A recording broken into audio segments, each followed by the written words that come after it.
Welcome to the Couch Potato Sports Show, your internet radio home for all sports, news, and talk. Join Sonny Clark, the hardest working man in sports radio, and the Eagle Eye, Bill Cerna, and the best co-host anyone could ask for, Cuervo. We cover it all. NFL, NBA, MLB, NHL, as well as indoor football and high school sports. Now, it's time. Here's Sonny Clark. Oh, yo, everybody, welcome into the Couch Potato Sports Show. It is me, Sonny Clark, the hardest working man in sports radio on a special edition of the Couch Potato Sports Show. It is Wednesday, and guys, it's been hot and heavy within the NFL. Guys going here, guys going there, guys staying here, guys making lots of money, lots of guys getting as well, and lots of other things going on, and we just could not do. We wanted to do the show yesterday, but that didn't work out because of me. Which actually turned out to be really good because of a lot of other things that have been going on in the NFL today as they wrap up slapping on the franchise tags on certain players and things of that sort. So lots of things that we're going to be getting at today in the NFL. So an exciting day in reality. Some people are going to be happy. Some are going to be sad. Some are going to be left in bewilderment. And some just don't make any sense. That having been said, of course, that's the name of the show. You can catch us on Sunday. Afternoon this week, and we've got a special guest coming on Sunday. That's right, from Atlanta, GA. It's going to be Samuel Crenshaw. Yeah, and you guys don't know about Samuel Crenshaw. This guy has been all over the place. He's been doing a lot of things for Atlanta and all the things that go on there. So that being said, he's going to be on with us Sunday. We're going to be talking Atlanta Falcon football, and some of the things that are going on there. We'll be mentioning that here in today's show because of the things that went down, of course, after we go off air, and Monday, Tuesday, and now here we are at Wednesday for a lot of things. So that having been said, of course, that's the name of the show on Sunday. There are things that we are going to talk about in the NFL, and before Cuervo gets into some things that have been happening that I know that is going on, according to Adam Schefter, okay, there are now supposedly multiple teams interested in Houston Texans quarterback Desean Watson. Despite the discipline that may be on the horizon coming from the NFL. Now, we kind of talked a little bit about Desean Watson, his legal problems and things that are going on. But the NFL is really definitely showing a lot of colors here. And I'm saying colors, true colors, yes, no, maybe so. But I will say the Desean Watson situation is interesting based upon discipline on what's going to be ending up happening.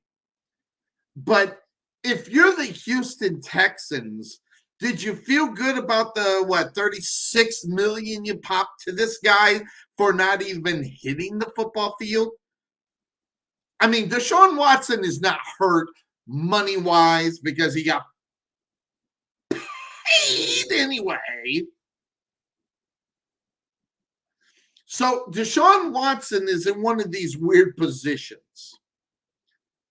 Deshaun Watson has been making a lot of money throughout his career. The guy doesn't necessarily need money per se. The guy needs his career. I don't know. But if you're going to end up getting Aaron Rodgers money, and we'll talk about that again, you got to be out on the football field. But the talk about Deshaun Watson is getting close to being a hard sell for monies that they're talking about having to pay this guy. So in retrospect, when we're looking at all of the things that are going on regarding Deshaun Watson, a couple of things are going to have to happen. Obviously, the situation getting them off of all the problems, off the problems. Obviously, none of this is legal, so no one is going, but the off the field situation, the off the field perception of what Deshaun Watson is. Okay. And I'm just going to speak for myself. The off the field perception is he's a scumbag. Okay. Yes. Yeah, I said it. And I don't want to hear the argument, Sonny, you're jealous. No. No. I am not jealous whatsoever of Deshaun Watson or what he can or cannot have or get or whatever. No, that is not the case. But if you're an NFL football team that is looking for a quarterback and supposedly, depending on what you believe in the experts, and believe me, the experts are nowhere near what I think, because I don't even think Deshaun Watson's a top 10 quarterback. And we got some people that put Deshaun Watson, at least as of last year, within the top 5, even top 6. But when a major quarterback doesn't play for a whole year, now, granted, it wasn't because of injury or anything like that. This guy's not injured. Unless his groin injury that, is in the way, why he has to go get, he has to go get the massages from the massage therapist. But, the groin injury, groin injury. You get groin injury. Now, does he have to have somebody in the room now if he needs to get a massage? And I don't know. And I'm just being honest. I mean, this guy has how many? 28, 30, depending on how many bowed out of it. But there's still a lot of them. It's over 25. How many massage therapists do you need? And now, if you're going after Deshaun Watson, you don't just get the player. You get the problem that is the player. He is not a top 10 quarterback. I can name 10 right now that are better. He's not top 10. Plus, he hasn't played this year. No, with all due respect, Todd. He didn't even play last year. So how you make him a top 10 quarterback is unbelievable. Deshaun Watson might, Google knows everything. So I'm going to pull this up because it was brought up, and I'm going to bring up the stats for 2021 and who was on top and who wasn't. So, and this is just by yards, okay? Number 1 in yards was Tom Brady. Is he better than Tom Brady? Hell no. Is he better than Justin Herbert? You can maybe put Herbert on a maybe. But if I was starting a team and I had my choice between Justin Herbert or Deshaun Watson, I think I'm taking Justin Herbert. Matthew Stafford, better. Patrick Mahomes, better. Derek Carr, comparable. But I don't think I take Deshaun Watson because I don't like his style of play. I prefer the pocket passer. I'd go Derek Carr. Joe Burrow? No. Dak Prescott? No. Josh Allen? No. Maybe he's better than Kirk Cousins. Aaron Rodgers, no. Matt Ryan, no. Jimmy Garoppolo, So let's see here. Tom Brady, Justin Herbert, Matthew Stafford, Patrick Mahomes, Derek Carr, Joe Burrow, Dak Prescott, Josh Allen. So 1, 2, 3, 4, 5, 6, 7, 8. Comparable, 9, Aaron Rodgers is better. Comparable, Matt Ryan, Jimmy G comparable. Then Mac Jones, better, I guess. Kyler Murray, I think I'd take Kyler Murray right now. Ben Roethlisberger, but he's not top 10. I almost think I'd take Kirk Cousins before I take Desean Watson. That 1 year makes a damn big difference, I think. Now, if you want to base it off of 2020, Todd, that, yeah, but it still doesn't make him top 5. It doesn't make him top 10. It just, and that's just me. That's just an old humble Sonny's opinion. But that being said, of course, that's the name of the show on Sunday. Again, guys, catch us. We're going to bring in Atlanta Falcon guy that does the news down there. He is a beat writer. I don't want to call him a beat writer, but the guy does everything in Atlanta. He's on UPN News Channel 33. Samuel Crenshaw is going to join us. But that'll be on Sunday. My co-host is here right now. You can't see me. But we can see you. And not only that, we get to see him at work. I don't know if his bosses know he's actually doing this, but hey, why not? It's Cuervo. There he is. Good. Oh, you gotta keep it low. How you doing? Good to see you, man. Good to see you, Sonny. Do I look and I sound okay? I gave you a warning ahead of time. The Wi-Fi here sucks. But it's parfait right now. That's French for perfect, I think. French for perfect. But anyway, but we got you, and you sound good, so we're going to keep you. And I'm just going to flip that and there we are. Yeah, get the names all set and ready to go. All right, Cuervo, lots of news. But before we go, we were talking to Desean Watson before you walked in. And Desean Watson, top 10 quarterback in the NFL today. Top 10 today. Today. Is he a top 10 quarterback today? No, and only because he hasn't been playing. That is literally the only reason that I don't put him in the top 10. Okay. Had he played last season? If he played, then let's just say he kind of had the year that maybe someone expected him as the top 10. So yeah, I go Tom Brady, no. Justin Herbert, no. Matthew Stafford, no. Patrick Mahomes, no. He might be comparable, but I think Derek Carr's better. Joe Burrow, Dak Prescott, Josh Allen, Aaron Rodgers. I think he's better than Kirk. I think I'd take Kirk Cousins just because of the style of the play better. But then you go into some other guys that we might be comparable to, which would be Matt Ryan, Jimmy G, Mac Jones. I think Kyler Murray's better. Ryan Tannehill, no. Carson Wentz, is he better than Carson Wentz? Sonny.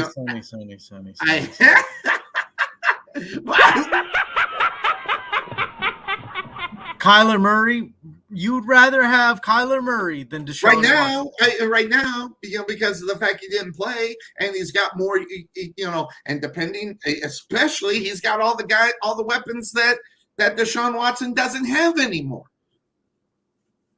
Yeah, no, well, yeah, you're right. So if Watson winds up staying in Houston, then obviously his value drops. Right. A whole lot.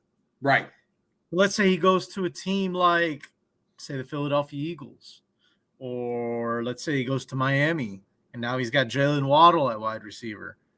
I think he can sneak back in. Philadelphia, that would help him, man. I'm asking just off the top of my head. I'm missing, and just don't know off the top of my head. Well, I mean, they've got okay receivers. They've got Devonte Smith, who had a really good rookie season. He'd make him, maybe make him better. They've got Rieger.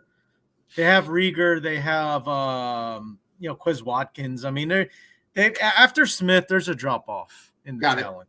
All right, very well. So I put him on the outside because of the missing, even in the year, I don't know. But that being said, there's a lot of things going on in the NFL, and I want to start with your Chicago Bears, okay? I want to start with your Chicago Bears. Now, granted, they haven't done anything except do the one thing that they should not have done. Well, maybe not, and that just all depends on where you think the importance of your wide receiver is. But this right here, that they decided to go ahead and let Allen Robinson become an unrestricted free agent. That guy's not going to be a Bear anymore, Cuervo. He's done. And last year I said, if the Baltimore Ravens want to become an opportunity to make it to the Super Bowl, they better open up the pocketbook right here. This right here is a wide open door for the Baltimore Ravens to put themselves in contention for a Super Bowl. If they get it, I think they go, and I think they're in line to go ahead and be playing for the AFC Championship game. I really do. And I meant it last year. I said this was the guy that they needed to go get. They get the opportunity after, again, they didn't go ahead and tag him. Cuervo, where do you think Allen Robinson goes? And do you think that the Baltimore Ravens need or should go after this guy? I mean, look, it'd be a great move for Baltimore. Okay. Do I think they're actually going to get him? Probably not. And I say that because the Ravens have not been known to go out and sign, big priced wide receivers in free agency. That's just not what they do. They'll go out there that, I think they're gonna look at possibly bringing in either Kyle Van Noy that New England released, or if they really want to make a splash, you go after the guy that Seattle's letting go after today. DK? And because that's what they do. Those are the guys that they go after, are big, linebacker defensive guys. What would be better, DK Metcalf or going with your boy Allen Robinson? I think Allen Robinson's the more solidified outside wide receiver, on the outside, doing what big guys do on the outside. DK Metcalf, he's another one, but I mean, I don't know. Metcalf probably, I'll tell you right now, Metcalf ends up in Denver along with Russell Wilson. Man, does the AFC West just all of a sudden become the hottest freaking division of football, or what? I mean, it's pretty good now with the signing of Russell Westbrook over there, or Russell Wilson at the quarterback position. I thought that was man, that was big. Yeah, I mean, I don't think anybody's seen that move coming, Sonny. I mean, we knew Denver was in the market for quarterback. Everybody thought that the Rodgers thing was going to happen. A lot of people felt that, and I never thought he was going anywhere. Aaron Rodgers, and we'll get to him in a moment, but I never thought he was going to be going anywhere. I had a feeling he wouldn't either, but I always held on to that small possibility. Yeah. So you're, in other words, you're just saying there's a chance right there. Is that, there's a chance. There's always a chance. You got that little chance, yeah. So and I unfortunately took that little clip out, so I don't have it to hit because I needed room. Okay. I had 23 slides on Sunday. I had to put something to the side. That's what I put back there. So sorry about that.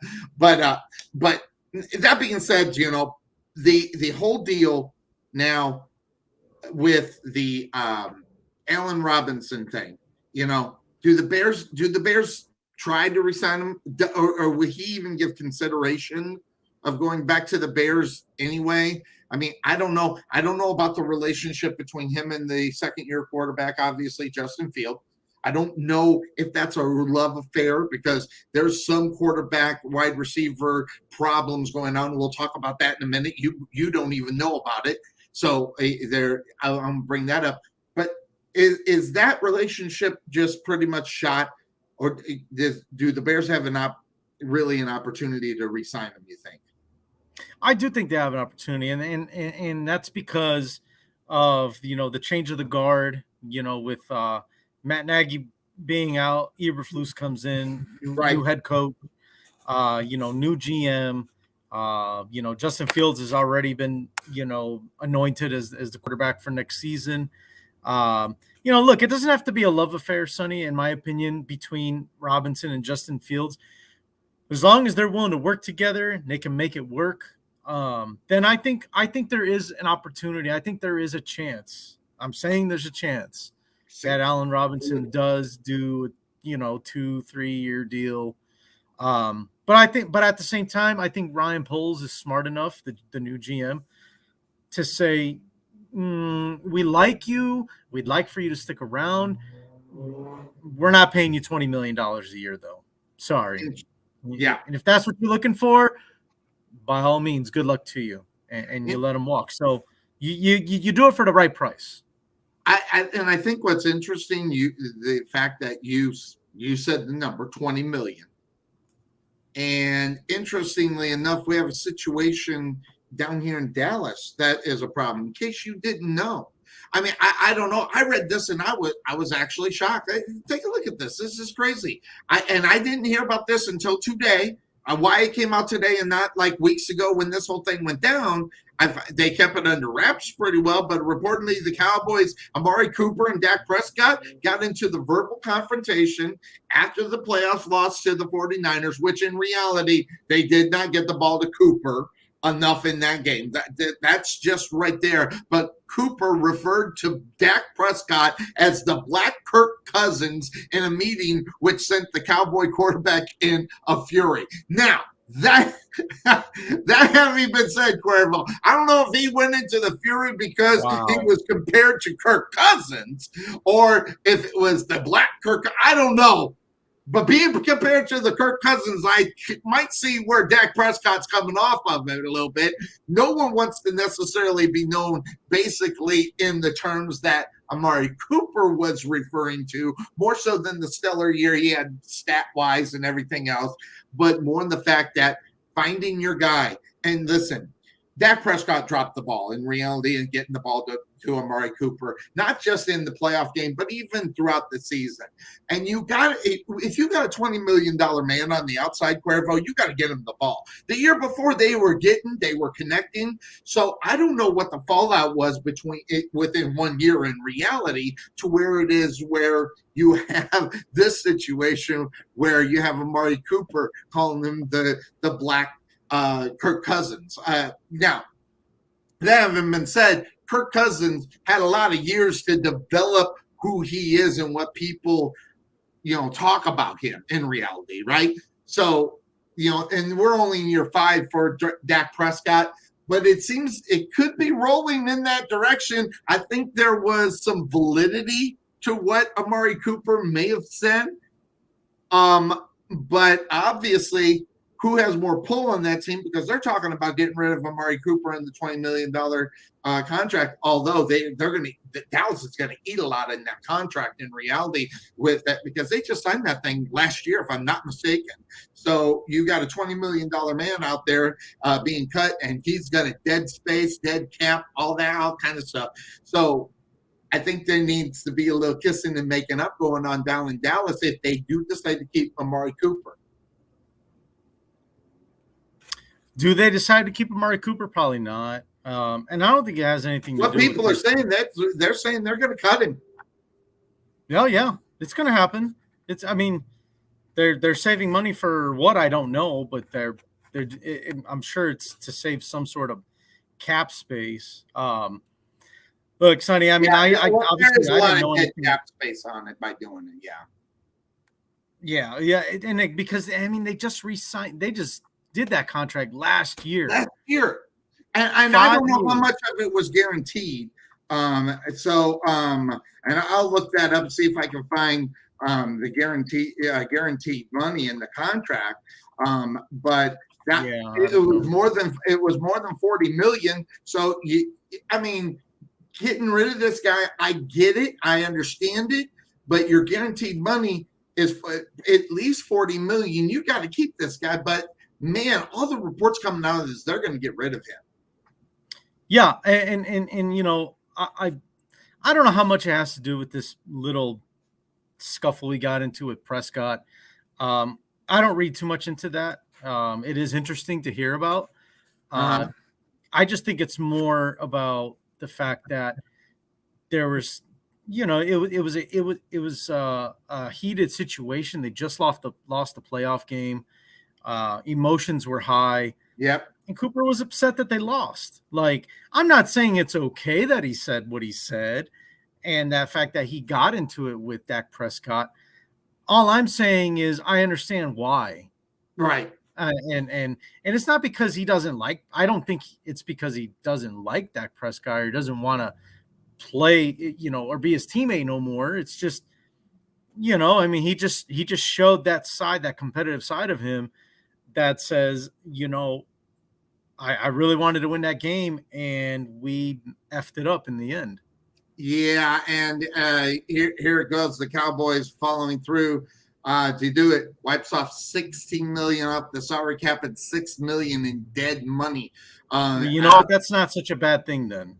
That's not a bad thing per se, but the guaranteed part of the money is what I was wondering about, because when he signed it, it was, and I was correct. It was a $40 million guarantee. That's 2 years of $20 million. And they're only going to get one. So they're going to cut him, but they still got to pay him the $20 million. So Amari Cooper's not going to go without money. I mean, he already got that money. It's guaranteed. And I don't think Amari Cooper is hurting for any kind of money, seeing how he just got paid $40 million to play 1 year. That's got to be one of the best damn contracts at wide receiver ever. So I don't think he's probably too butthurt about losing that because he got the money. Now it goes into a new phase. If they release him, he gets to sign another new contract. It's not the same contract. So he said, I think Amari Cooper's going, yeah, cut me, $40 million for that, cut me, and I'll go. And we were talking about this on Sunday with Jonathan. There's 3 teams within the division he can come back after for at least 2 games in the season to burn them, whether it's Philadelphia or the Giants or in the case in Washington. I mean, now can you imagine Amari Cooper going to Washington? But with, you know, now, you know, what's going on? There's so many scenarios on that trade alone that release alone that I find extremely interesting. And whoever lands Amari Cooper, if they have a top 10 quarterback, they're going to love the fact they got this guy on the team. The question is how much will they sign him for? How much will Amari sign for after he made $40 million last year? In reality, I mean, will he take a pay cut to go to a team because he got the $40 million? Yeah, or will he be around? See, I think he signs, and I think he signs for around $15-16 million to go someplace, and he just got a play hog in the ass in reality. Well, you know what, Sonny? It all depends on what's more important to him at this point. Is it being on, you know, a team that he's going to be the number one guy, he's going to get paid a lot of money, but you may not win a whole lot, or do you take a back seat in the salary? You're maybe the number 2 guy, and you're in competition for a championship. You're right there in the mix for it. So, you know, I think if he's in it for the money, maybe I think in that division alone, Washington makes the most sense to me.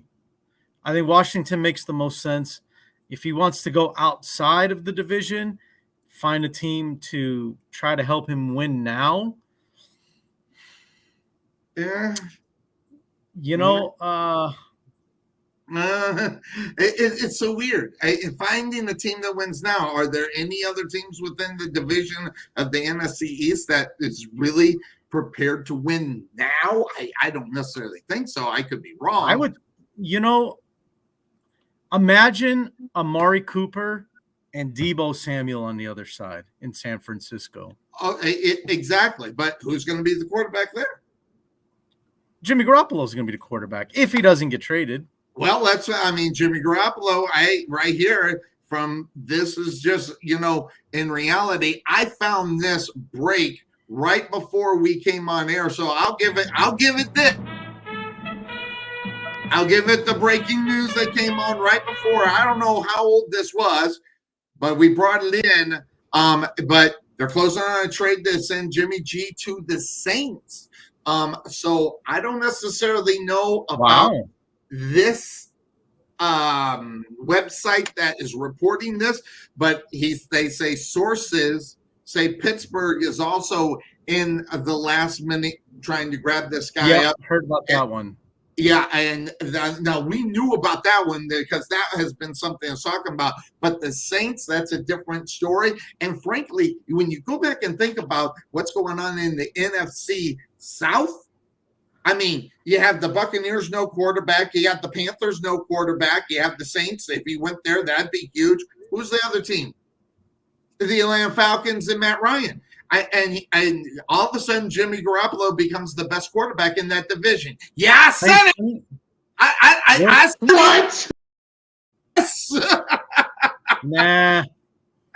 No, I take it back, Sonny. Amari Cooper's. I think, in reality, because of what happened to Calvin Ridley, he's going to go to the Atlanta Falcons. Interestingly enough, and that was the other thing, the Calvin Ridley situation is good, and we're going to talk a lot of that on Sunday. But Jimmy G exactly could win the division because of how bad, I'll agree with you on that one, Todd. We're right there. But it's really interesting because we got the rest of today, and tomorrow's the last day of this, right, Cuervo? This all ends tomorrow. Or is it today? Are you talking about franchise tagging? Yeah, all that franchise. That ends today, right?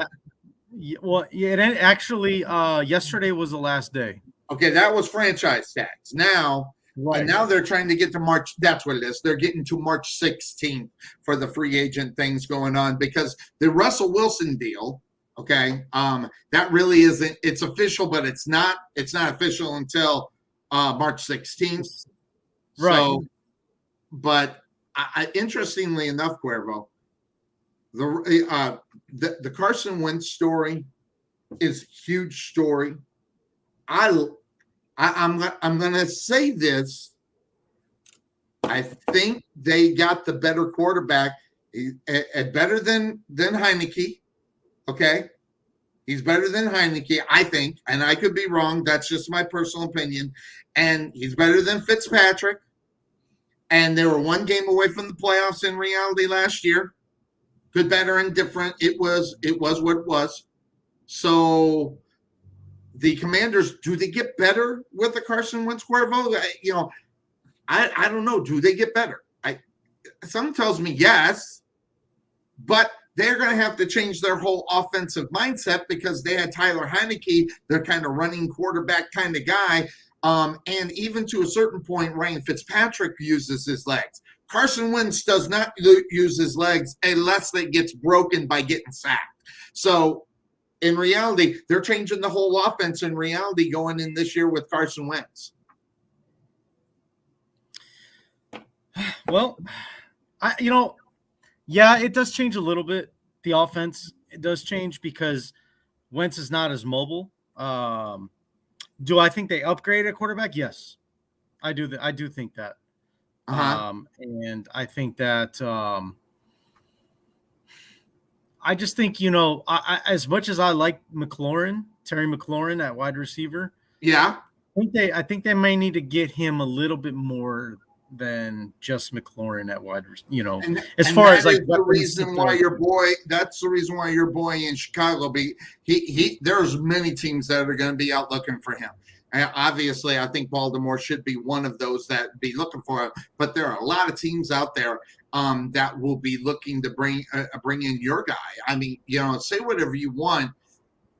Whether or not the Bears have decided whether he's good enough to be on their team or not, Allen Robinson is a great guy to have on your team and the guy that can pull it. So that being said, of course, that's the name of the show. As Cuervo takes a quick step away, we'll bring on another host that we got on. And where's this man? Right there. Bam! I'm almost thinking that might be the second best intro out there. How you doing? I'll take the name off here in a second because Cuervo has stepped away. How you doing? Good to see you, Jonathan. What's going on, Sonny? How are you guys doing on this wild and wicked evening? We're doing fantastic, and let me hit that button. We get the right names going out there. We'll get Cuervo back here, and I'm glad you called because I was thinking about you today as I was driving home. And the guy that knows a lot of cap stuff information. One question I forgot to ask you, and of course I realized this about 3 minutes after we went off air, that I needed to ask you. The cap space money that they're all talking about, they can actually get rid of that by giving, and I want you to correct me if I'm wrong, they can actually get rid of that cap by giving guaranteed salaries, and that money goes away and becomes available. And am I wrong in thinking that? So it's bonuses. Like Dak Prescott. Let's say the Cowboys, over 20 million, and Dak Prescott's 42 million. They say screw it, we'll just give it, and then it pops off, and then they actually create more cap space in reality because it's only 20 million, so they get 20 open based upon it if they change the contract to give the money to Dak Prescott. Am I right in that thinking? It's usually bonus money. That's what I mean. So they make their whole contract bonus money, and that's guaranteed money for them. And then it saves up. It saves up off and that's a good way to get rid of the cap, right? I mean, or wrong, or it's a good way of kicking it down the road. Because bonus money will roll over to the next year if you set it as let's say it's a roster bonus. Or it's a per game bonus, it's an incentive bonus that's going to count against next year's cap. Got it. All right. That money will roll. So none of it's going to be guaranteed on a hit up front. Now, obviously, whatever, if you have a March 15th, so, first day of the year, but roster bonus, like a lot of people have, then that's right. Like Dak, that's what Dak has. So Dak's cap hit is 19 million. He gets an $18 million bonus for being on the roster just on March 15th. And then he has a base salary of $1.6 million. Got it. So, that makes sense to me. And I was thinking, well, can't they just do something like that, give bonuses, and then they're out of that cap space? Now, the Saints are in a lot of trouble, which, by the way, interestingly enough, that was the number that the big number you were talking about, and the Saints actually being inclined to maybe take a run at a quarterback there. I don't know if that ends up working because they're going to have to do, like you said, they're going to have to do a lot of juggling as far as that franchise and the cap space money. They're going to have to really get creative, regardless who they bring in there.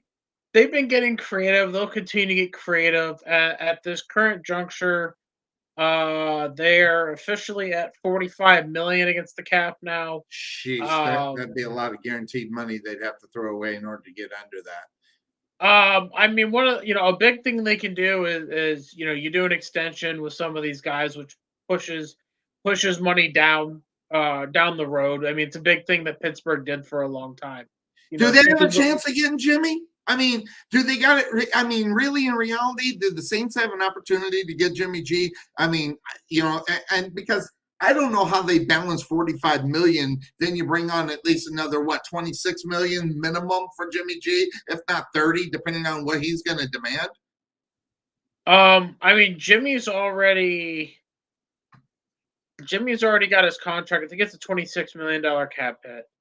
That's what I thought. 26 million. Yeah, it's 26.9. So did pretty much 27. Right. Obviously, right now the bigger thing is that there is there's going to be a bidding war for his services. The Colts are interested, the Steelers are interested, the Saints are interested, the Bucs are going to be interested. And the bigger thing here is that the quarterback free agent market isn't that enticing, which it rarely is. So the idea that people are pushing that, like there's, they're expecting some magical backup quarterback to come save them. It's hilarious. Right. And this draft is bad enough that Washington gave up multiple draft picks and a pick swap to secure Carson Wentz. Like they believe Carson Wentz is worth more than any of the quarterbacks in this draft. That should tell you everything you need to know. I mean, what's more hilarious is I want to know if there was a market for Carson Wentz, because it seems like Washington really bid themselves up on this one. You do a pick swap in the second round, so you're giving up ground there. You give up a third round pick, and then you also have the conditional third next year, where if he plays 70% of the snaps, which he probably will, just like he did with the Colts this year, then they have to give up a second, whereas like the Colts had to give up a first because of that. So I mean, this is Russell Wilson kicked some things off. This is going to be interesting. I mean, I can see somebody like the Colts being interested in Kirk Cousins because they have the cap space. So is there a market for Kirk Cousins now? Yes. But and then Minnesota is going to be trying to figure out. That's an interesting team right now, Minnesota, because of the Kirk Cousins situation. Who might be able to get who they may go. By the way, I also heard what's his nose was rumored to be going down to Houston as well. Garoppolo was just kind of a little chatter down this way. I mean, I could see it. They have enough of the old New England staff to exactly. That was there with him. Yeah, that was the reason why I was hearing it, because of some of the locals down here talking a little bit about it. But that Desean Watson situation is a total disaster in reality with how they're going to be able to move forward, whether they do it with him or with him. We kind of briefly talked about that up on Sunday. Right. So Cuervo, where the hell are you? He walked away. He's at work. He probably had someone come in at work, but you know, lots of things. I want to get your take up on this with the Amari Cooper situation. You know that they're about ready to fly and let Amari Cooper go. This, in my opinion, even though it's a cap hit, I know how much money they save. And I'll put that on the bottom so you can see what I'm talking about. I had it. Wait, where is it at? Is this it? No. Oh no, I got it on the wrong. Here it is. So. You know, if they follow through, that's $16 million off the cap, $6 million in dead money. So, if you're the Dallas Cowboys, and I guess maybe I might be out, I think this is just a bad move. I get the money and I understand it. But Jerry Jones, I don't. When it comes to money, I don't think about Jerry Jones. Jerry Jones can give a rat's fat ass. He'll pay all the fines and do what he wants to do anyway. So I'm really missing up on the fact that I know the Dallas Cowboys. So you said they were like $26 million over the cap for the Cowboys on Sunday. I think that's what you said. I might be thinking of a different team, but I thought I remember you were talking about the Cowboys being 26 over the cap. I don't even see that as a problem in reality. And a lot of that is Ezekiel Elliott in his money, and that's the reason why they supposedly have to get rid of someone. The Dallas Cowboys have been, I think, yes, they got the other guys. They got Gallup. They got the other dude on the other side. They got, and by the way, they franchised Schultz like I knew they were going to do. Because it's hard to find a rookie tight end to go in and do something like that unless you're going to go find someone with experience. They like Schultz. I think that was a good move for them in reality. You just take Amari Cooper out of that. You just take a weapon away in the passing game for the Dallas Cowboys. This is a stupid move. Yeah, I mean, it would be a difficult move, but considering he's an overpriced number 2 at this point, and you've got to shed money somewhere. Wait. Amari Cooper's the number 1 on that. I don't care how good Gallup is or the other dude is. And by the way, if you go back the year before, Amari Cooper was making catches that no one should have been able to make.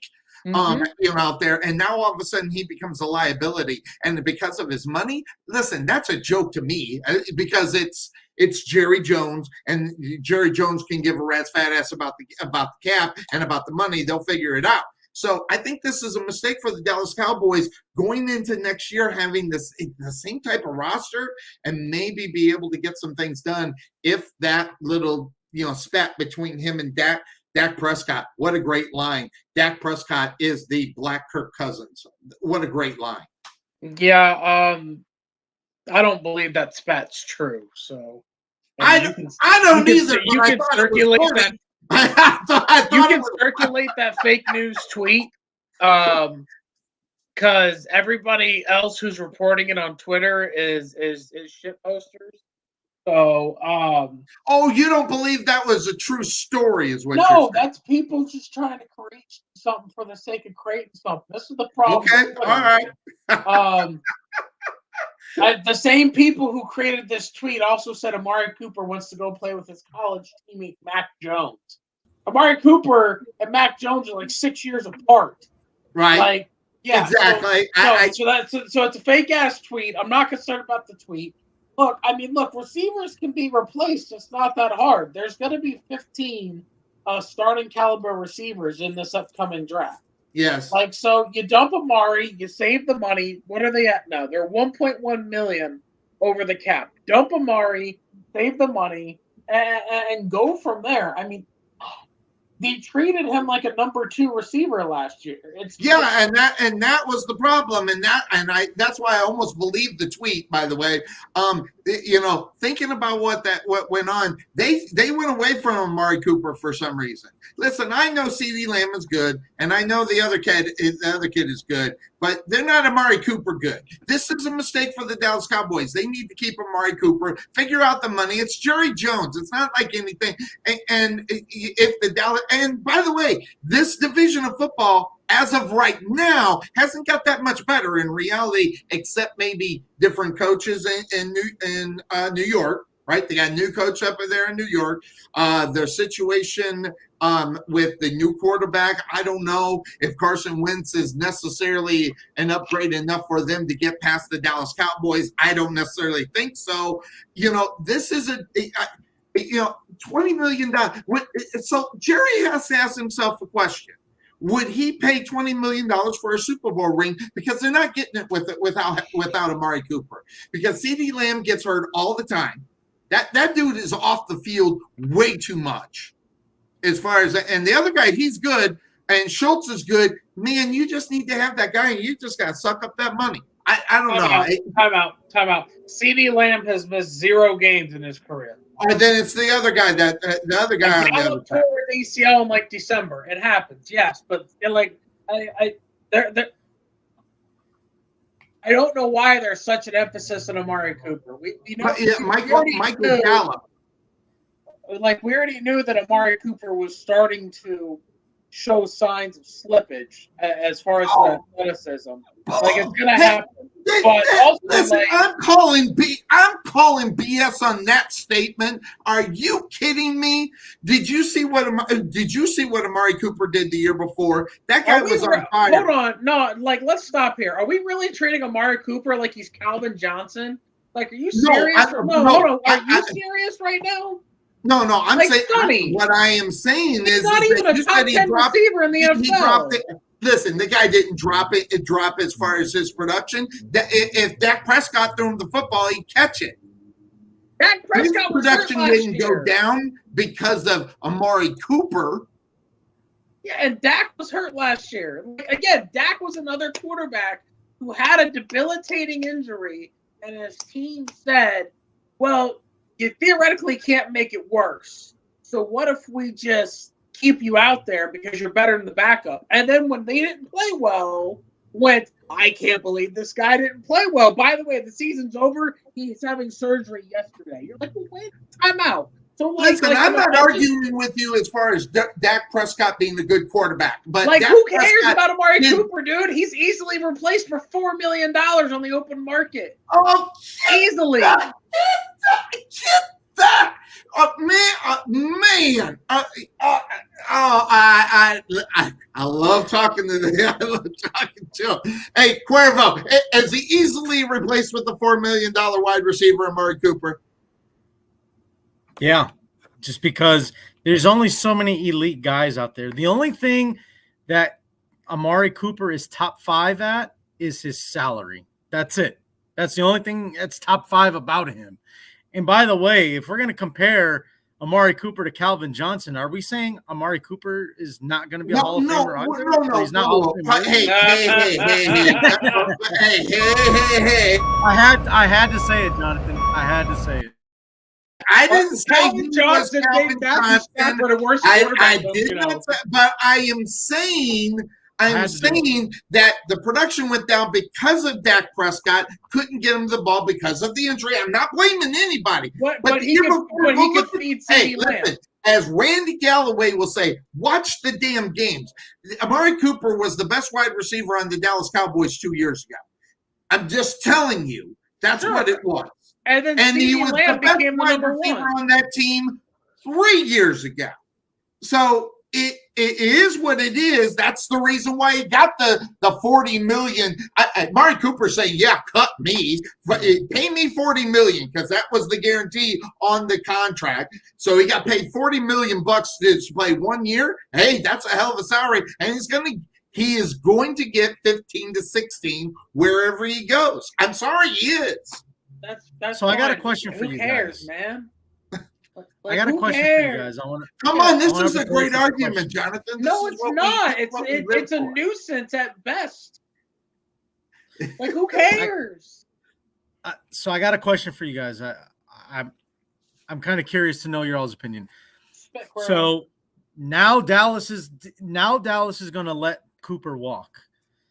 Do they? Now I know even with the injury that Gallup had, do they decide to keep him now, or do they let them both go? Because if you let them both go, now you're talking CeeDee Lamb, and who the hell knows what's next? Well, Jonathan, you said CeeDee Lamb was the one that got injured. Is the injury? No, Gallup's the one that got injured. Gallup's a free agent. You let Gallup walk unless he comes back on a cheap deal. CeeDee's your number one. He's out of the slot. There's a couple receivers in this draft you can go get. Look, if they want to keep Amari Cooper and save $15 million, just do an extension. That's what I'm saying. They should extend him. Take the money, but you don't want to extend him because how many years already left on his deal? Well, not extend him, but give him the bonus, give him the money up front, and all right. Get So it he's got 3 years left. I mean, kick the money down the road and deal with it later. Granted, exactly. That's what they should do, and keep Amari Cooper and at least have a real number one. Because Michael Gallup and CeeDee Lamb are not the number one wide receivers on this team. They're just not.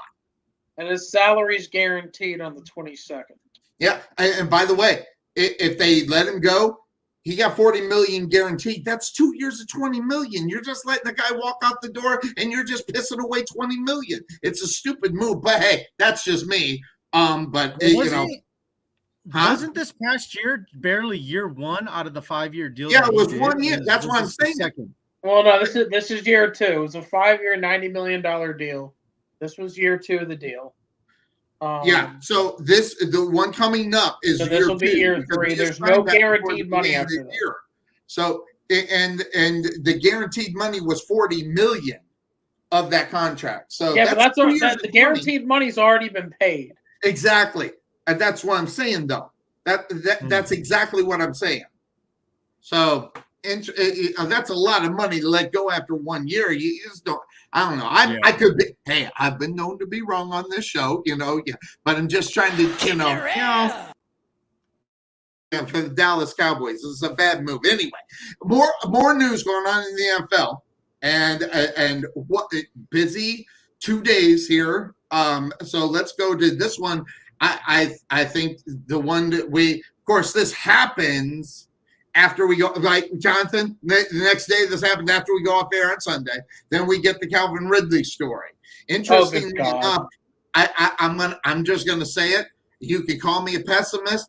Listen, that guy was betting on games before then, just like all of them are. This guy just got caught doing it. So Calvin Ridley, though, out for the whole year. Jonathan's bored with this one. No, I ate dinner before I got on, so I'm just relaxing. Say that again? I had dinner before I got here, so I'm just relaxing. Oh, okay. I thought you were bored with that. So I mean, but what is? It's an interesting deal. I see all kinds of memes and everything, but he got caught the whole year. Huh? Like, do you guys know why he got how and why he got caught?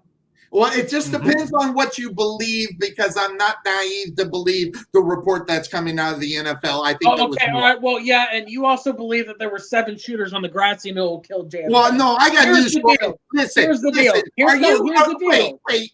Are you No, are you really stop. going to try to get across to me that you honestly think that? Oh no, it was only when he wasn't playing he bet on the NFL. I'm Oh, I not don't care that about that, naive. I'm Sonny. just too much of a Just stop. pessimist.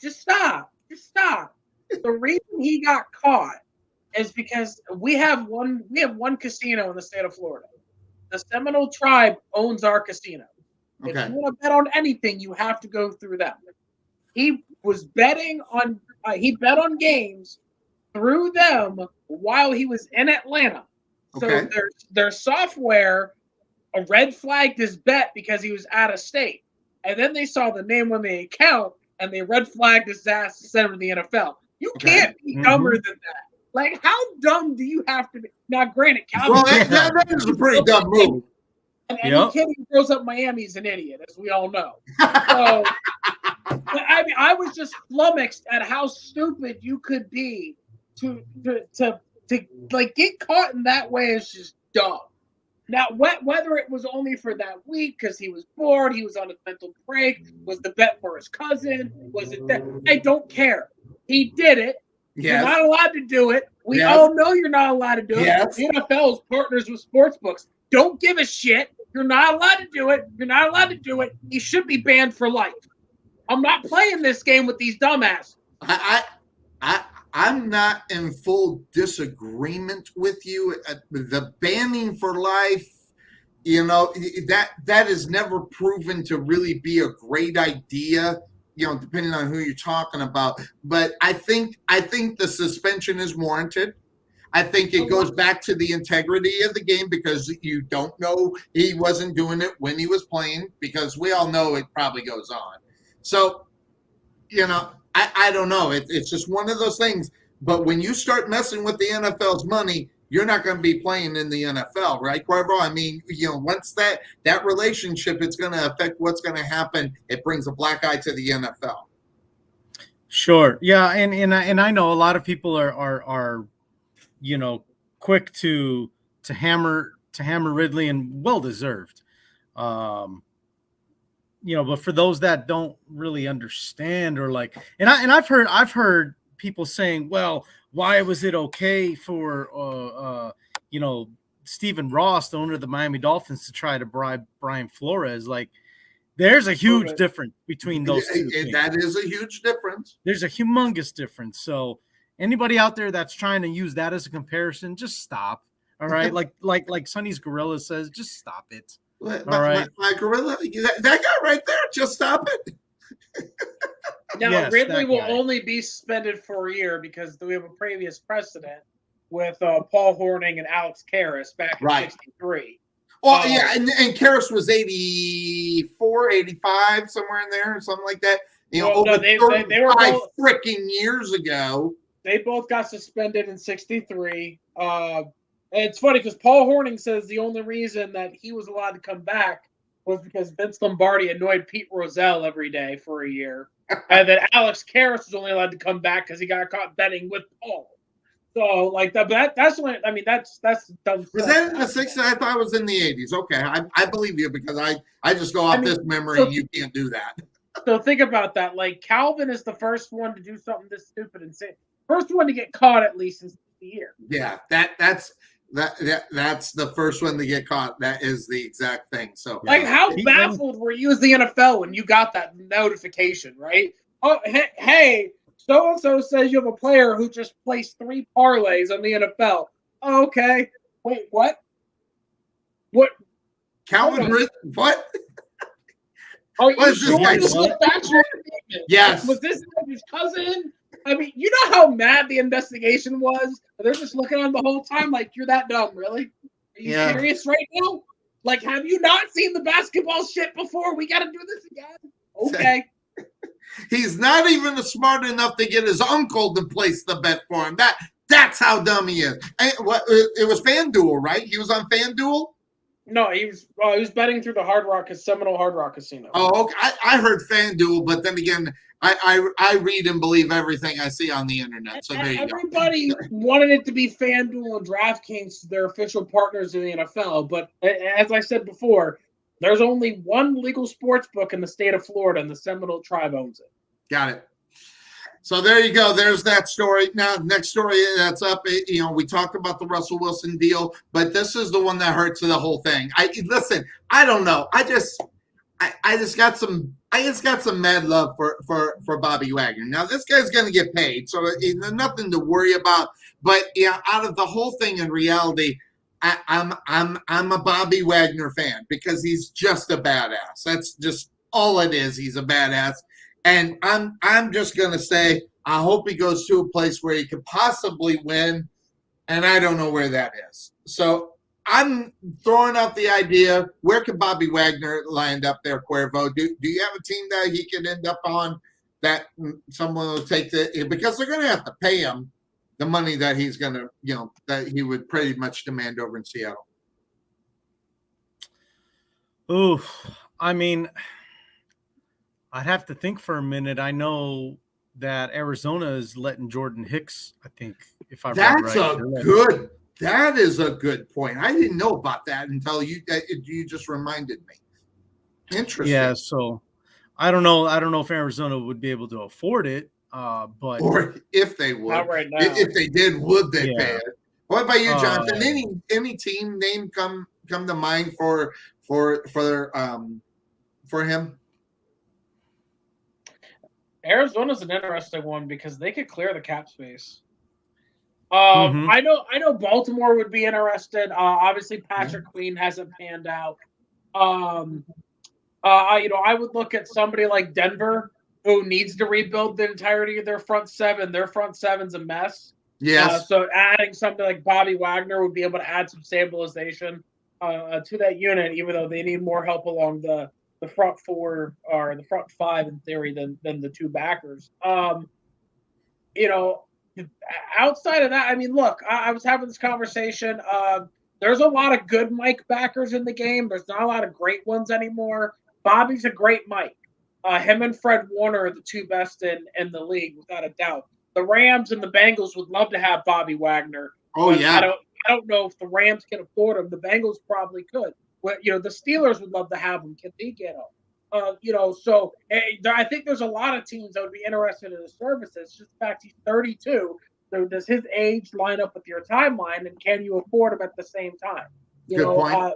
If I was the Bengals, like I would try and go all in for a Bobby Wagner. Because I know they have $34 million in cap space. Wow, Bobby's going to command, let's say, 12. And you still have money to play with and the draft. So there's plenty for them to do. Interestingly enough, that I did not necessarily know that. So that's a huge deal. I hope he gets on a team, and I hope he gets the opportunity maybe to get another ring. That guy's just an all-out stud. And by the way, let's hop back to the Cowboys. I put it up because I took time to make the slide, so I put it up anyway. Major change, Amari Cooper, DeMarcus Lawrence asked to take the pay cut, and he said, But Dak Prescott is expected to restructure that contract. In reality, there we were talking about, how would they get back up underneath the cap, and I think that's the move as far as Dak Prescott is concerned. I think, right or no? I would love to know what they're doing. Say again? That would be able to kick. I would love to know what they think they're going to be able to do with the restructure to kick money down the road on them. Yeah, that'd be interesting to know where it is. Here's the deal on the trade: Seahawks, Broncos, 4th round draft pick, and Russell Wilson. They get in return. I don't get the Drew Lock thing, but I guess it is what it is. That's just money, man. That's just moving money out. Yeah, exactly. And then you got Harris, because he's probably not going to play for them in reality. But Harris, the defensive line, the tight end, Noah Fant, that's a pretty good get for them as well. And then you got the first round, the 2 first rounders, the 2 second rounders, and then a 5th rounder there. It all adds up to a pretty good future if Denver does things right. So the question, Cuervo, with your woman being and she's going out to get the jersey, she said, I read it on her Facebook. So she's going to get the jersey. How do you think about the future for the Denver Broncos moving forward, especially pulling this off with Wilson? I mean, look, I mean, even being married to a Bronco fan, I'm excited. I'm excited for them. I think if they could have found a way to keep Noah Fant, that would have been the perfect trade on both sides. Right. I think them getting Noah Fant I think Denver took a small L. I do. Just because, and it's not because I think Noah Fant is an elite tight end. I just think he's a guy that Wilson could use in situations. Right. And now he doesn't have that. All he's got is Judy and Sutton on the outside. And he doesn't have a guy to help him, pick up 3rd and shorts and stuff like that. Isn't Tim Patrick in on the slot there, or am I wrong about that? Patrick's to the outside, Judy's the slot. Got it. Okay. And they still have Albert. I dare you to pronounce his last name, the tight end from Missouri, who was showing some flashes before he got hurt. Not last year, but he got hurt at the end of the year before. Albert O. He looks pretty good. He's a pretty toolsy tight end. He was great in college. Look, Noah Fant was a 1st-round pick who couldn't block and couldn't catch. So, hell, man, he must have been a great tight end. Shelby Harris is the biggest loss. I mean, that's your veteran leader on the defense. Like, he was the vet of the front 7. That dude was a locker room glue guy. And, like, you had to kick him off. Drew Lock's ass. So, like, yeah, whatever. Congratulations. That's the last John Elway selected quarterback. And that's probably the reason why they got rid of me. But here's what I will say. Russ has been declining for a couple of years. Right. Whether you want to say that's because Seattle can't run an offense, which they haven't really been able to hire an OC worth a damn, sure. If you want to say it's because the offensive line's been ass the whole time, sure. If you want to say maybe that's just the nature of the beast of a 5'9" quarterback who's gotten his ass kicked, sure. I would just, if I was a Denver fan, I do not treat him like Peyton Manning. Peyton Manning walked in as one of the best quarterbacks of all time, still on top of his game with a great team around him. Russell Wilson's walking in as a very good quarterback. We're not sure if he's on the top of his game anymore. That's not a great Denver team. That Denver team has some serious question marks. They need a right tackle. They need to address their tight end depth. They need to address their front 7. Like that defense cratered last year, and nobody noticed because the offense was so bad. Right.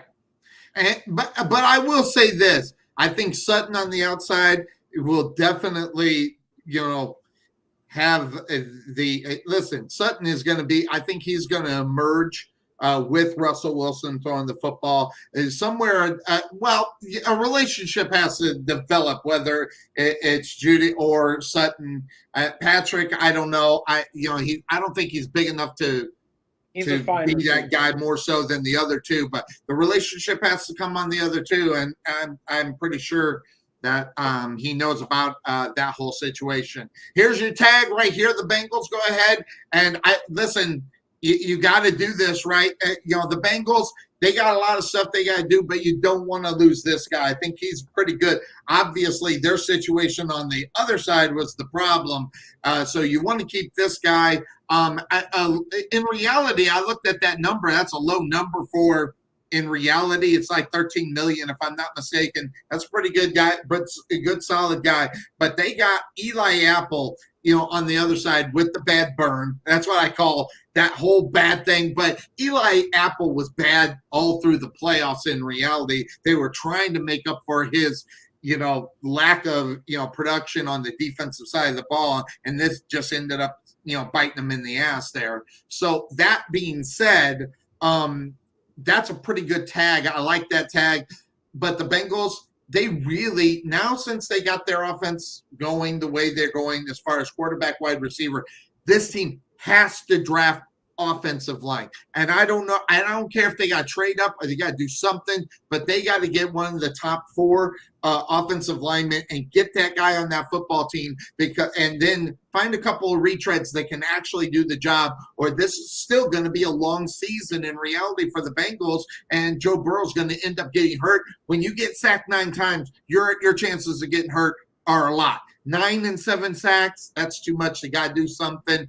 What do they do? Are they going to go in the draft, you think, and get that offensive lineman? Or are they going to fall down to the Eli Apple, we need to replace that guy kind of thing going on? And will they use the draft pick for that? What do you think, Cuervo? You know, if I had a crystal ball, I could tell you the definite answer, but I don't.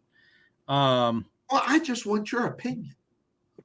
Really, I think it all just depends on where where the draft is at.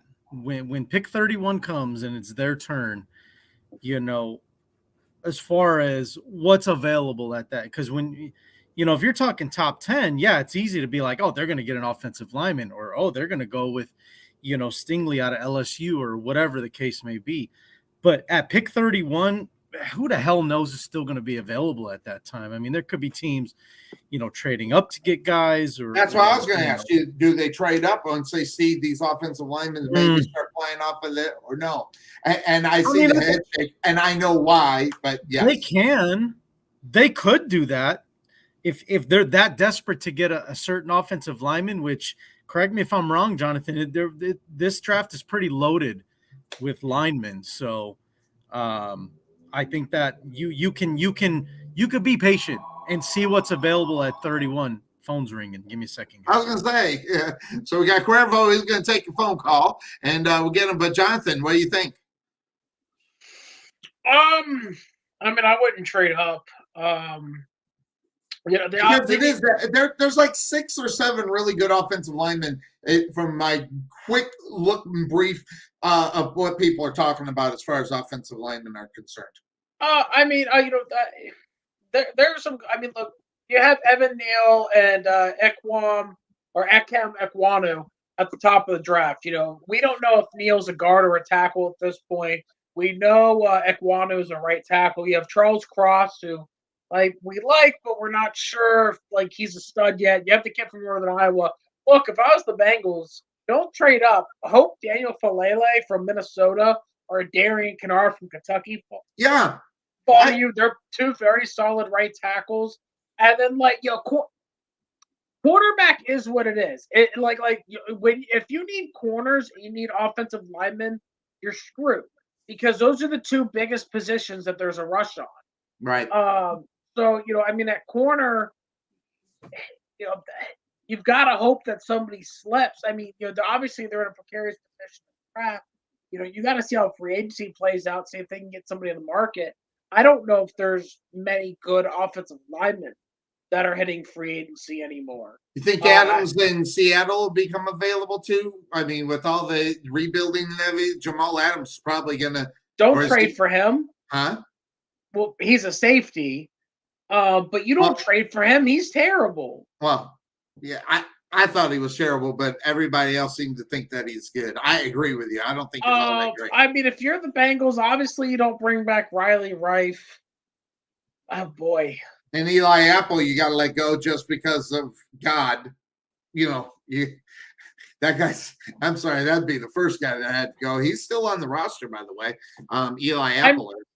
I mean, maybe Morgan Moses or Trent Brown you look at, but the offensive tackle market's really thin. The corner free agent market is going to be deep, especially for a team that plays a lot of cover 3. They're going to have plenty of guys to be able to go out and get somebody like a Stephon Gilmore or Kyle Fuller. I mean, Patrick Peterson's technically still out there, but God, he looked bad last year. Right. Adarius Williams. There's plenty of names out there. There's plenty of free agent corners that this team can go hunt for. I think draft wise they're going to have to focus on right tackle. They need a right guard as well, because their right guard, that's just an untenable situation. May be the worst right guard in the NFL, starter or backup. And again, though, that's a position you're not going to be able to really address in free agency.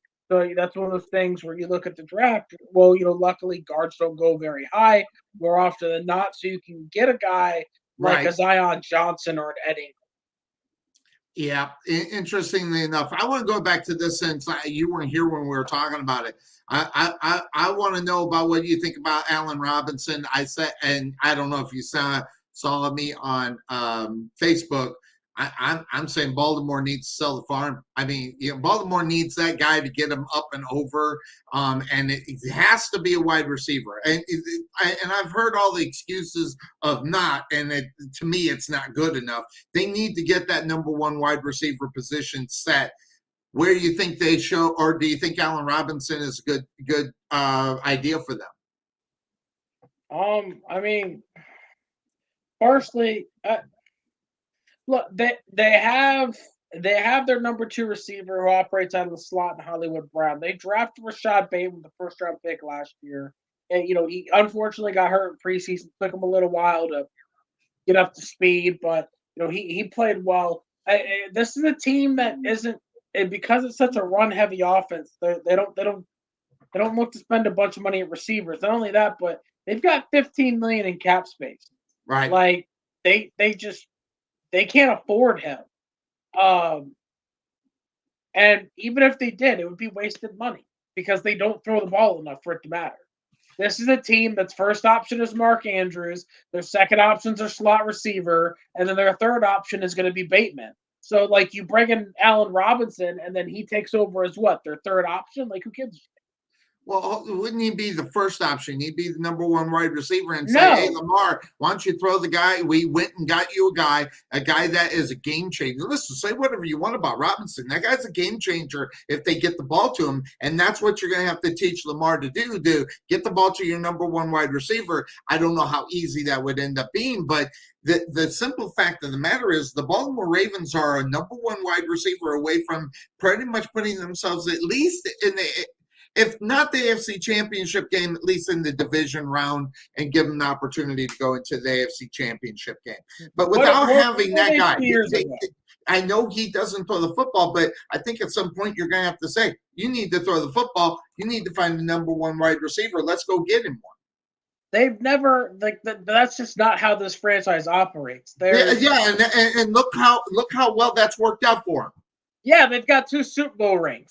Yeah, when was the last one? When was the last one, and who was the quarterback? Joe Flacco. Yeah, and who was their number one receiver? Look, they were in the division around 2 years ago. Last year, they're not going to win the division this year. They were they made it to the division around 2 years ago. This year, they let's see, they didn't have their left tackle. Their right tackle had to play left tackle. They had to trade their right tackle because he made a trade request because he wouldn't be paid like the left tackle. The left tackle gets hurt. Their top 3 corners are injured most of the year. Their first-round pick receivers out. They just got caught up in a year from hell. Lamar Jackson missed 7 games. I know. If Lamar Jackson's healthy for 4 more games, they're in the playoffs. We're not even having this discussion. We still have the discussion because they're not utilizing what they need to do. Listen, that team needs a number one wide receiver. Period. They think that they say that Mark Andrews is the number one wide receiver. Mark Andrews is a great tight end. I'm not gonna. They don't.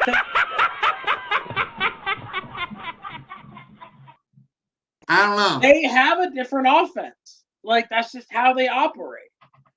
Yeah, they need to become more traditional. They're one wide receiver away from the AFC Championship game. Okay. And yes, you're going to have to say Lamar Jackson. You need to find Allen Robinson or whoever that number one option is. Let's wait and see if Bateman is as good as advertised. They drafted the kid last year. You're going to go with a number 2. He's not even a step-up number 2. He's not as good as Calvin Ridley, and he was a step-up number 2. They need that solidification of an offense to get the weapon. The only weapon on the offense. Listen, the only weapon on the offensive side of the ball is Lamar Jackson. The other 2 are scrubs. I just said it. They're Their scrubs. offense is fine. Like, as long as they're not like their top 2 running backs tore their ACLs in training camp. Like the offense was fine until injury Armageddon happened. Like, that's all that happened. Like, everybody got hurt. Have you been watching the wide receiver play on the Baltimore Ravens for the last 4 years? Have you ever watched a Ravens game? Yes. Like, dude, they're perfectly fine. This They're is a not. team that, as long as they're healthy, is perfectly fine. You're trying to fix a problem that's not there. You know what the problem is? That defense caved. God, I love this guy. Rebuild the defense. You don't think so? You don't think the Baltimore Ravens just fine at wide receiver? Just fine. I talked to somebody who does analytics for the Ravens, and he says to piss off. So I think that's where we're at in this conversation. Okay, analytic. You're talking to a guy that does analytics. Congratulations. Watch the damn game. They're not throwing the football. They're not finding the number 1 wide receiver to get the ball to. Fix the problem that's not there. They need to rebuild their secondary. They need to rebuild the D-line, and they need to. Well, hold on. I'll agree with you there. But if you honestly don't think that they are lacking in the wide receiver, your analytics guy sucks. Because I watch the damn games, and more so than look at a number. And the simple fact of the matter is that most teams that have a good quarterback, which I'm even stating that Lamar Jackson's a good quarterback, have a number 1 wide receiver. There's no number 1s on that team. 0. They're at best a number 2, and most of them would be number 3s on other football teams. I don't understand. This is like, why? Because the Bengals. Why? Because they haven't been to an AFC Championship game in how many years? They've made it to the divisional round. Hey, that doesn't. It's 2 rounds. Wonderful. They need to get to the next step. They need to get to the next level. And they're not making that next level because they don't even have a red herring for them to throw the football to. Hell, if they went out and got Allen Robinson, at least for a red herring, they would have to figure out, we're going to have to defend in Allen Robinson. And that just opens up the doors if you want to keep your number 2s as your number 1s and get them the ball. They're just lacking in fundamental football, even though they're not necessarily fundamental the way they play, but the fact that they're missing out on the fundamental football, which is that guy that makes a statement that goes, wait, that's Allen Robinson. We need to think about that guy. And they don't have anybody that they worry about. It's almost like having Frank Gore at the running back position. Okay, well, first off, again, oh my God, there's that. But Mark Andrews is that guy for their offense. That is their threat. Wait, you're talking about the tight end, right? Yes, who's a stud. He's a great tight end. Go ahead, pull up his numbers and talk that shit. Fine, he's a tight end. Oh, fine, okay. Well, Travis Kelce's just a tight end. Well, hold on. Do you think he's good as Travis? Do you think he's better than Kelce? Antonio Gates was just a tight end. Is Andrews better than Kelce? Show that ass. Yeah, Mark Andrews is up there with Kelce and Kittle. He can't block like them, but he's a better receiver than they are. That is well known. He's a big ass receiver. He makes Mike Gesicki look like a scrub, and people are going to pay Gesicki stupid money, and he doesn't even attempt to block. Like, get out of here. Their number 1 receiver is Mark Andrews. They built their offense around the tight end, a power running game, and then they branch out. You have a Hollywood, who's your number 2. They're in 21 personnel half the time. But they're going to operate with Hollywood, and then you have Rashad Bateman, who, again, we don't know if he can take on a number 1 role yet. They invested a 1st-round pick in him. He unfortunately broke his foot, and it takes a rookie receiver more than 6 games to figure it out. Rashad Bateman can start this year and be a stud. To figure out. They're not all as good as that kid down in Cincinnati, but sure, but like Justin Jefferson showed up right away. So did Jamar Chase. You know what the benefit they had was? They didn't break their foot in training camp. Like, let the guy get healthy and play. Like, you're trying to create a problem when it's not the problem. That's not the Ravens' problem. The Ravens' problem is that they had a million injuries. It's one of the problems, and it's one of the reasons It's they're not not an getting over, issue. because they're not developing Lamar Jackson to be a throwing quarterback when they don't have anybody. Okay, Andrews, fine, wonderful, throwing it to a tight end. How many people in the NFL know that ball's going to Andrews? What do you think about putting the number one wide receiver on the other side of him to even open it up even more? You're creating a problem. They that's need not at there. least the threat, Jonathan, because if you don't have the threat, you have nobody. You have two number twos and Andrews. That's not fine. going to get the. That's not going to lift you past Kansas City. That's not going to lift you by some of the other teams that are going to be vying for the AFC Championship game. That personnel, Andrews and two unknown wide receivers. Yeah, I said unknown. I don't care. They suck. And if you want to give the rook who broke his the opportunity, but no one's worried about them. You need somebody that you need to worry about, except Lamar Jackson, because once everybody's going to start going down to Lamar Jackson, it's the reason why he doesn't throw the football as much. Now, this year, he threw the football a little bit more, but the end results in reality, unfortunately, got Lamar Jackson hurt. He's not in the playoffs, neither are the Ravens, and then we'll be talking next year. If the Ravens don't make the playoffs, what should they have done? They should have went out and got this guy, and they should have went out and got him last year, that being Allen Robinson, or at least that number one threat. You done. Like, dude, the Tennessee Titans made it to the AFC Championship game with their number one receiver just a couple years ago. Like the Buffalo Bills made it to the AFC Championship game last year with nothing but Stephon Diggs. Like they barely had another threat in the passing game. They didn't have a tight end, or they barely had a number two receiver that year. But you don't think they were worried actual about number Stephon two? He's Diggs? a number three. Do you not think they were worried about Stephon Diggs? That's the only guy who gives a shit. You double him and move on. Yeah, exactly. And and guess what? Nobody else beats you. Like Kansas City had Travis Kelce and Tyreek Hill, and Kansas City's figured out that they need to have somebody else paired with them. I get that because Tyreek Hill just runs fast. You can shut that down. I agree with you on that. like the Bucs held them to 9 points in the Super Bowl. It's just look at the draw. And if everybody's healthy, we're not talking about the Ravens to make the playoffs. But the Bengals probably don't. We don't even know who the Super Bowl team is. So Now spare me this Allen a valid Robinson point stuff. there, but I worry about the movement beyond the division championship and the Ravens know what they're doing. They're not a dumb franchise. They consistently make the playoffs. They've got multiple Super Bowl rings over this time. Both times they won the Super Bowls with bum-ass quarterbacks. I think they've got this handled. Like being this concerned over whether or not a franchise who's never had a number one receiver is going to have a number one receiver is mind-blowing to me. That's being like, oh, the Bucs need a number one receiver. Why? Like, why?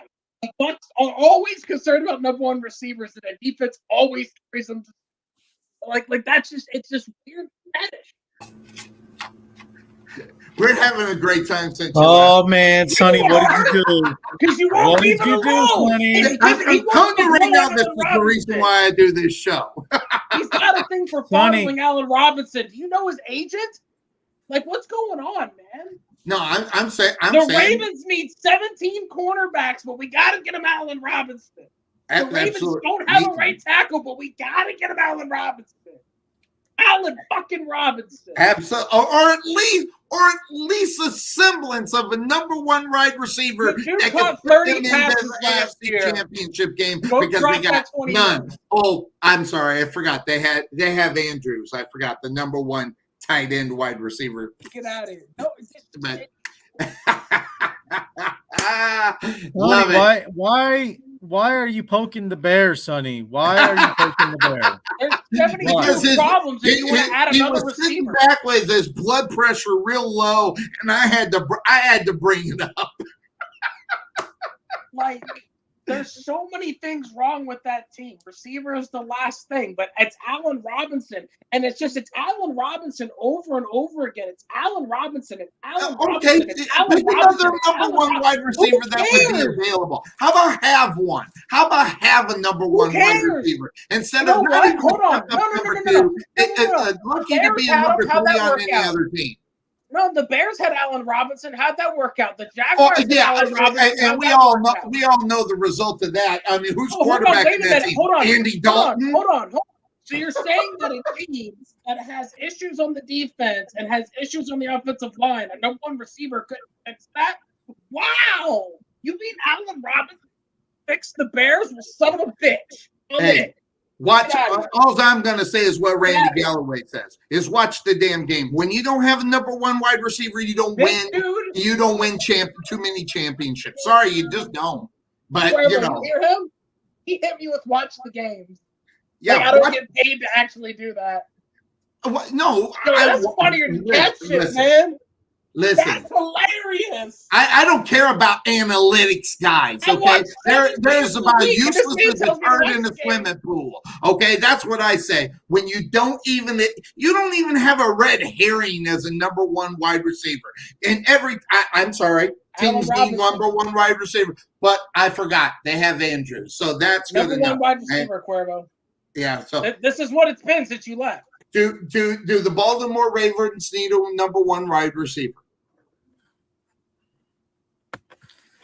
Oh, you're asking me. I am. I am. We just went back and forth for the last 20 minutes on it. Oh my God! So that's what I missed, huh? Yeah, you need to be the tiebreaker. I need to tie up because I lost the last one. All it is an Allen Robinson fetish. Like all this is. Okay, all right. Name a number one that would be available. I mean, just how about a thread of a number one wide receiver? Who gives a shit about a number one receiver when you run the ball 40 times a game? When you utilize that's a good point. I mean, Baltimore neutralize the good point, but you don't take away the threat, or at least have the red herring, or at least the threat. Look, Sonny, I know you love the idea of Allen Robinson being a Raven. You've been screaming this for 2 years now. 2 years you've been screaming this. 2 years. There's a reason why Baltimore's not going after him. That's because they got really bad management. They don't realize they need the number one wide receiver. And I just the Ravens are dumber than Sonny Clark. Okay. All right. We've hit that level of dumb, huh? Sonny Clark smarter than the Ravens. So flash that ring. And Cuervo, he comes back week after week for this punishment. Y'all wonder why I disappeared for February. I think Sonny's gonna be the reason that poor Jonathan's gonna be on high blood pressure medication. Absolutely, that's what I said. He was sitting back; his blood pressure was too low. I needed to bring him up, and he's gonna be up till midnight now. Yeah. Do the Baltimore Ravens need a number one wide receiver, at least for a threat, or just do they need him? I mean, look, everybody says they need one, right? But with a team like Baltimore, the offense that they run, I think they're okay with not having a dominant number one receiver. I mean, it's worked for them to an extent now, for the time being. I just think that the team kind of just melted at the end. And it's not because of number one receiver, because I already know what you want. You're waiting to say it. But... No. The reason why they listen, I can even say this. Not having Lamar Jackson in the last 7 games that it prevented them from getting into the playoffs. I'll even put it to that point. What about starting guys who are on the practice squad at corner because your top 5 guys were out? What about starting your third string right tackle for multiple games? Okay, all right. So you're using this year as that. You're using this year as that example. What about the last 3? I mean, when the offense was really good, Lamar won an MVP. Do you want to make it to the Super Bowl or not? That's what I do. You want to make it to the Super Bowl because based upon the teams that are going head to head in the AFC right now, Baltimore can't even get out of their own division right now. They did 2 years ago. That's 2 years ago. Like they legitimately did the year before this past one when everybody was hurt. Like you're oh my God. But anyway. Yeah, look, they had a lot of secondary issues this past year. All right. No question. Marlon Humphrey was out. Marcus Peters was out. Do they still have God, what's that dude's name? Anthony Averett played. Tavon Young was out. Jimmy Smith was out. Jimmy Smith. Yeah, Ronnie Stanley was out. Their top 2 running backs, Lamar, Bateman, this guy. They had more guys on the IR this year than I can name at this point.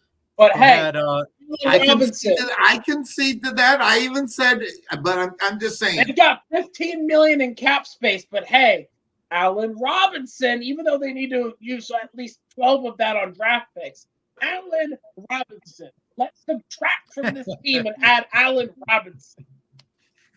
Allen Robinson. I just mentioned Allen Robinson because he's a free agent that's available. There are others that are out there. Contact Allen's PR team and send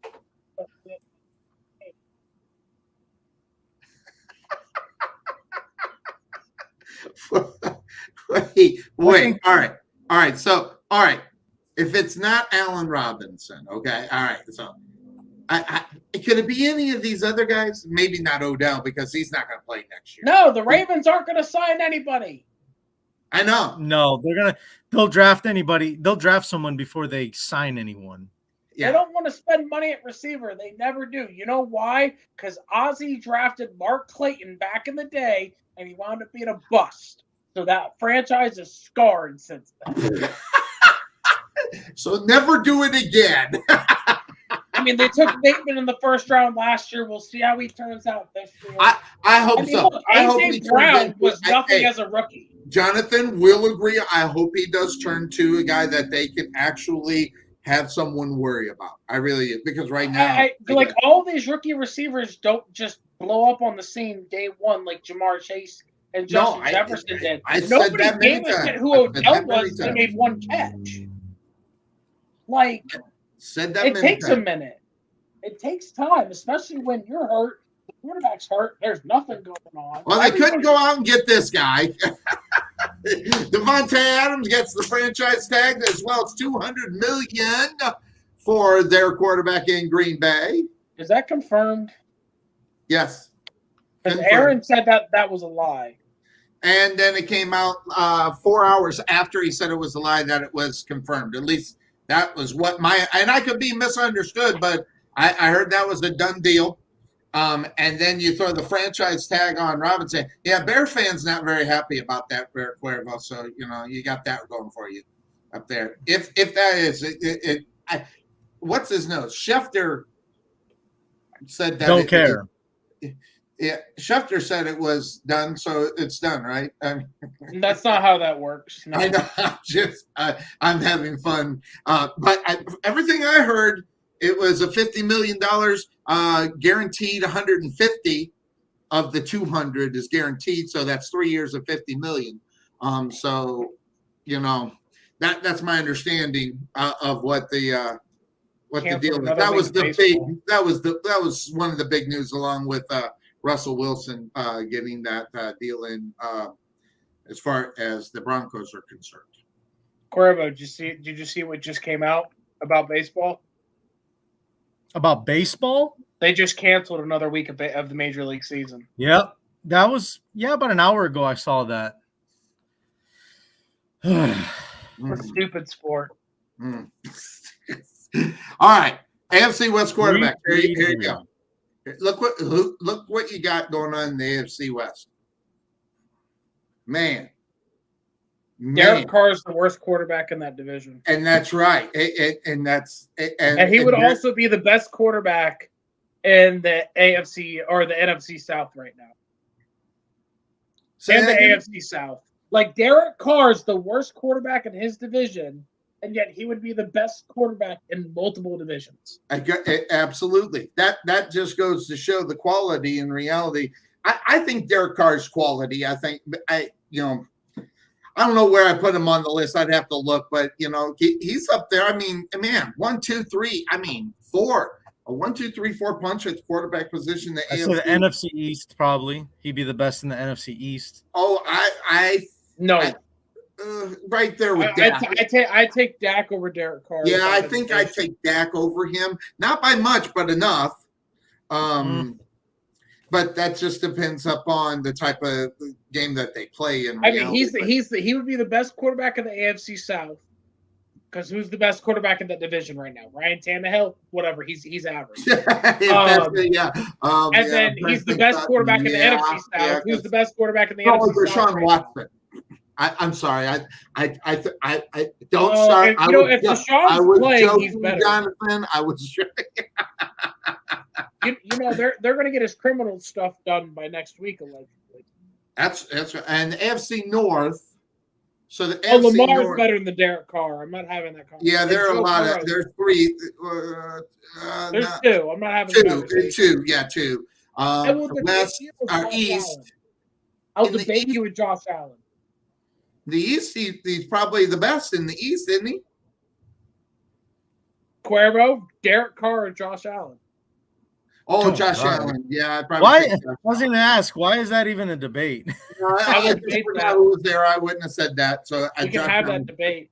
I think Josh Allen. Right, and the AFC South, he'd be, interesting. It is what it is. It's a lot of guys moving around, and as far as that's concerned, but off of football, which I don't know if Jonathan cares about, but here's basketball. Oh, nobody cares, Sonny. I already know where this is going. Nobody cares. Westbrook is right there. No, I've already said my piece. Yep, back to work. And believe me, I got a lot of people that want to be wusses and let the guy be, misunderstood. I guess I don't know. It's not even misunderstood. He like basketball players just suck. Well, exactly. And they're wusses.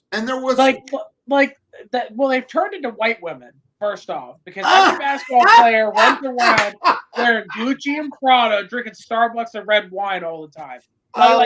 They gave basketball players $100 million, and they all turned into a Kardashian. It's the worst thing I've ever seen. And guys on the bench making $9 and $10 million sitting on the frickin' bench. But then when they play the game, they act like soccer players because they're always trying to goad the ref into calling a foul. Because none of them actually want to play. None of them are tough. None of them grew up on the playground. Like, we lost an entire generation of actual basketball players. That video of the kid baseball player getting the ball in the back and he falls down. You seen that, Cuervo? That video again? That guy. That is LeBron James-ish. Right there, so huge right there. You got. There was a nice 3-second delay. Him getting hit, and then he's like, and then he falls. It was classic. I gotta find that. It's one of my favorite videos of all time. I'm trying to figure, making the comparison. But hey, so now they don't want fans in the stands because fans are mean. Yeah, the fans are mean. Is that not some teenage white girl shit? They make fun of us. That is some pumpkin spice latte shit. Fans are mean. Oh God, pumpkin.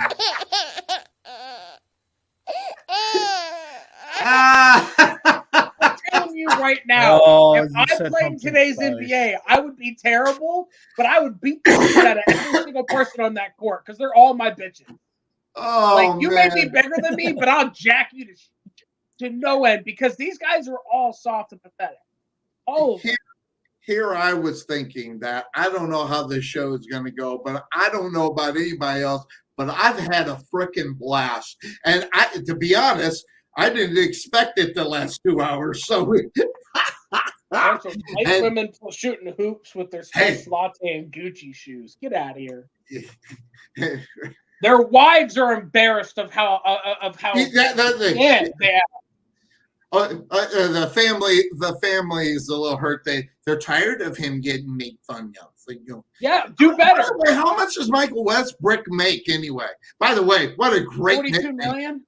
How much? I think it's 42 million a year. Yeah. Man, I'm telling you right now, I'd have everybody in that building line up to make fun of me for 42 million. Everybody gets a shot at Sonny. It'd be easy. But I take it 100%. Pay me 42 million. You're not going to hurt my feelings. I mean, the worst part is he sucks. Well, that too. Like, there's. Oh, hold on, Jonathan. Maybe can we say this year he sucks because I mean, I thought at one point Russell Westbrook was a pretty good ball player. He was a volume shooter. He was fun. I don't know. I mean, I used to love Russ just because he gave a shit. But at some point, that whole give a shit mentality, when it slips, you no longer everybody cared about Russ when Kevin left and he became an underdog because he stayed in OKC and fought for that city. And then Russ left OKC and everybody was like, well, he's no longer the Thunder mascot. So what is he now? And you go, oh, he's bad. He can't shoot. How the hell have you been in the NBA a decade and never learned how to shoot a three? This is embarrassing. Russell Westbrook thought he was Derrick Rose, and come to find out that he was always a number two. He was always John Wall. These guys thought that they were Derrick Rose. They thought they were good. And I'm even talking about Derrick Rose now because Derrick Rose can still shoot. He could always shoot. These guys, but their whole thing was we could be super athletic and we will just run by everybody. Well, at some point that leaves you. So what becomes of you when that athleticism leaves you? Right. Derrick Rose said, oh, I'm going to be a spot-up shooter in Deadeye. Russell Westbrook and John Wall said, I'm going to turn the ball over and wreck shots and get upset when I get $40 million to be terrible. That's what doesn't play for me. 42 million, and you're a little hurt that people are making fun of you. And yes, I've been getting back and forth. I'm telling you right now, the guy who answered the question, I just didn't answer it. In reality, because it was such. Listen, I come up with some stupid shit on this show, right, Cuervo? I come up with some pretty dumb stuff, but the guy answering was, the question that not question, but answering. You gotta understand that Michael Jordan was a different breed. You have to understand guys that are considered GOATs in this game, had testicular fortitude. And we are just not getting that. I think you're right, Jonathan. I think we're missing a lot of kids that are left out on the playground who don't have that killer instinct to put a game away or find something like Michael Jordan would to win a basketball game. And that could have been a fan. That could have been whatever. Listen, Michael Jordan and that, so he got that story mixed up with the coach that was a coach that Michael Jordan put a hit out on someone. The guy didn't do his proper research. He just read the top line and Michael Jordan put a hit out. No, it was a basketball coach who did it. I mean, so but guys going out in the stands is different than guys ball baby bullshit. Someone's making fun of him. I'm telling you right now, Jordan, and Cuervo will attest to this, he fed off of crap like that. I mean, he put that up on the locker and just watch Last Dance, right? That dude find anything to find some kind of motivation to kick your ass. And it could be a fan. It could be something really small. I forget the example. It was something so small, it was so stupid, and he just went out and laid 53 on the team because of it. Well, yeah, I mean, there was a couple examples they used in the documentary, things that coaches may have said about him, stuff like that, or even stuff that he thought he may have heard a player say. And it might not even been the right thing. Yeah, and it may not even have been true. Yeah. But in his mind, it was true, and he used it as motivation. So going back to what you said, Sonny,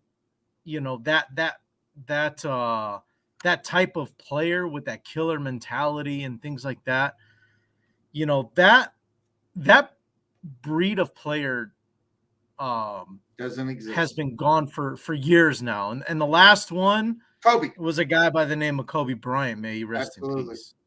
Yeah, I really look at, and I think LeBron James is the problem in the NBA. I think LeBron James has killed this game to where it is now. Yes, and I'm going to blame it on one guy. Now, granted, if you want to try to find other blames on why he ended up being where, you could go ahead and do that. But, having a guy who is a LeBron James do what he does and act like at what he says is the only way of doing things is one of my problems that I have. LeBron, never mind the fact that he's a crybaby. I hate that part, probably worse. But the NBA just falling over this guy like he is God's gift is my biggest problem with LeBron James, probably out of the whole thing. But right now, I don't even think LeBron James is the best basketball player in the NBA. That would have to probably go to Stephen Curry.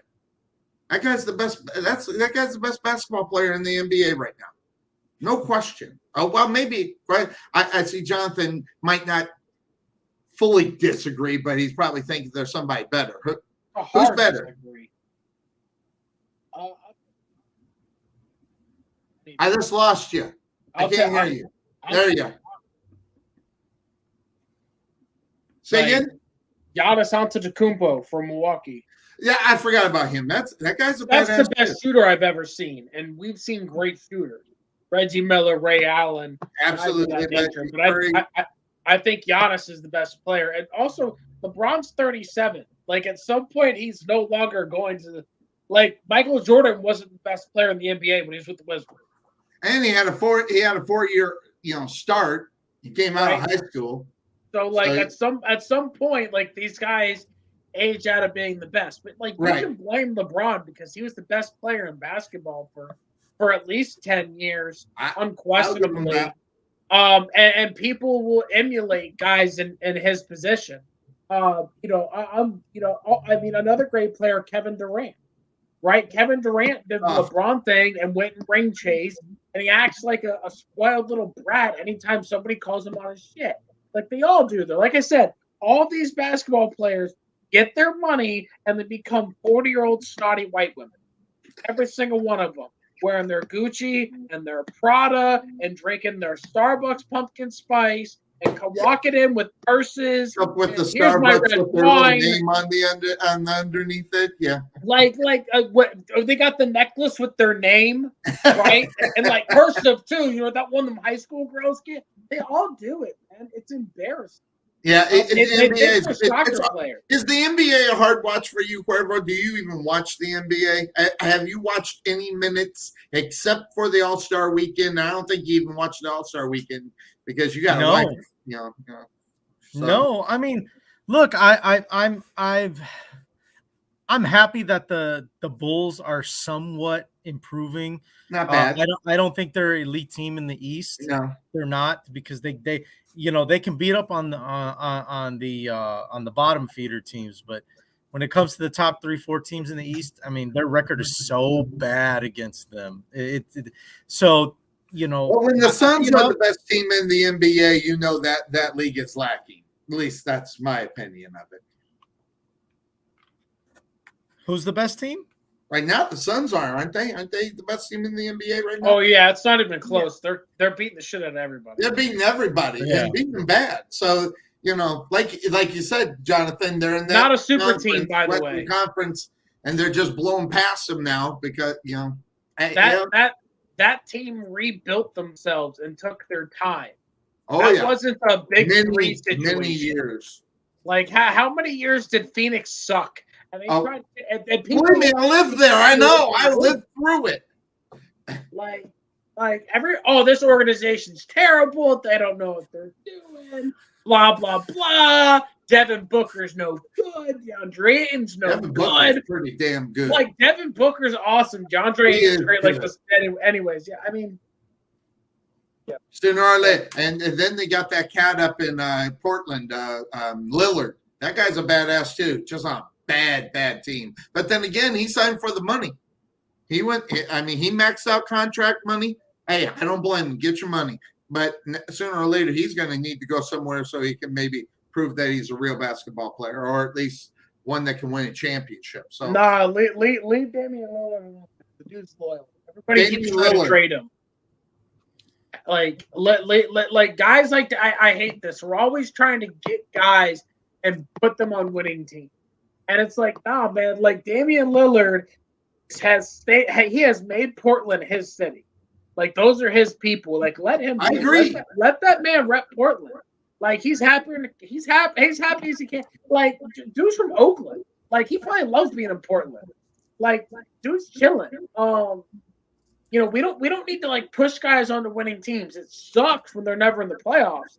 Like at least Lillard's made the playoffs. We've seen him make some big. Right, I'd like to see him build around it. You know, when you got a guy like a Damian Lillard, you got to build. Oh, they're retooling right now. Yeah, like they just started retooling just to be around him. Like we'll see. Like dog, like leave Dame alone, man. Like everybody hates super teams, but everybody tries to make super teams. Right. It's the funniest thing ever. Like all y'all don't know what you want out of basketball. You want players to have loyalty, but you also want a guy who's never wanted to go win somewhere.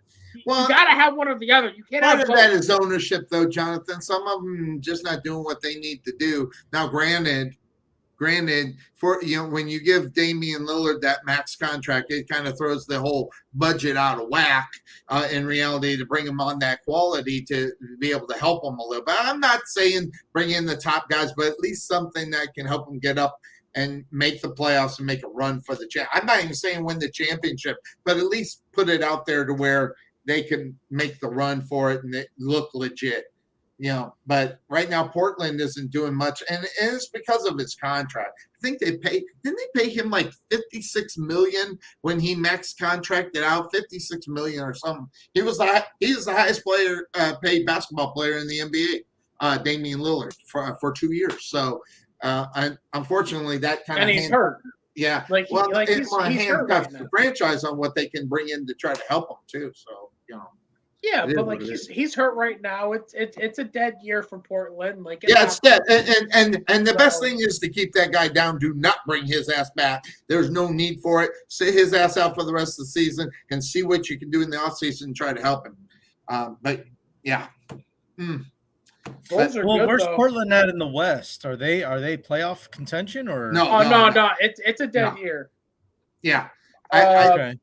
I think so Lillard's been hurt most of the year. Aren't they 12th right now? I think they're 12th in the conference. Yeah, they're 11th in the West, but Lillard's been hurt most of the year. They traded McCollum to New Orleans. They're doing a retool on the fly. Everybody keeps trying to trade Lillard to the Lakers, which is hilarious. Well, I don't think Lillard wants to go there. I don't think he wants to go there. I think he sees what's going on there, and I think he wants to stay the hell away from it. I think I might be wrong. Dame Lillard probably grew up on a playground, so that dude's got loyalty, and he's going to try and stay put. I hope they can bring something to him. By the way, Phoenix is up on Miami by 2 right now. Boston up by 4 on Charlotte. Your Bulls are behind by 7. So unless that's your Bulls are actually now they're down by 9. So interestingly enough, lots of games starting in the NBA. Did I forget something, Cuervo? I mean, we covered a lot of football here tonight, but did I miss anything? I mean, I don't think so. We talked Rodgers, talked Wentz, talked Russell Wilson, talked Bobby Wagner, Garoppolo. Lots of guys picking up and leaving. Interesting. Yeah. Free agency starts on what day? I think 16th, isn't it? Is it 16th when free?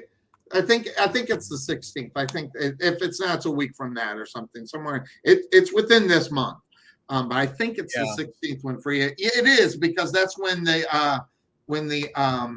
contract for Wilson can go into effect.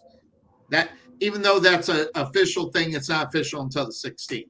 So everybody's passed out their physicals and everything, so everything is good as far as that's concerned.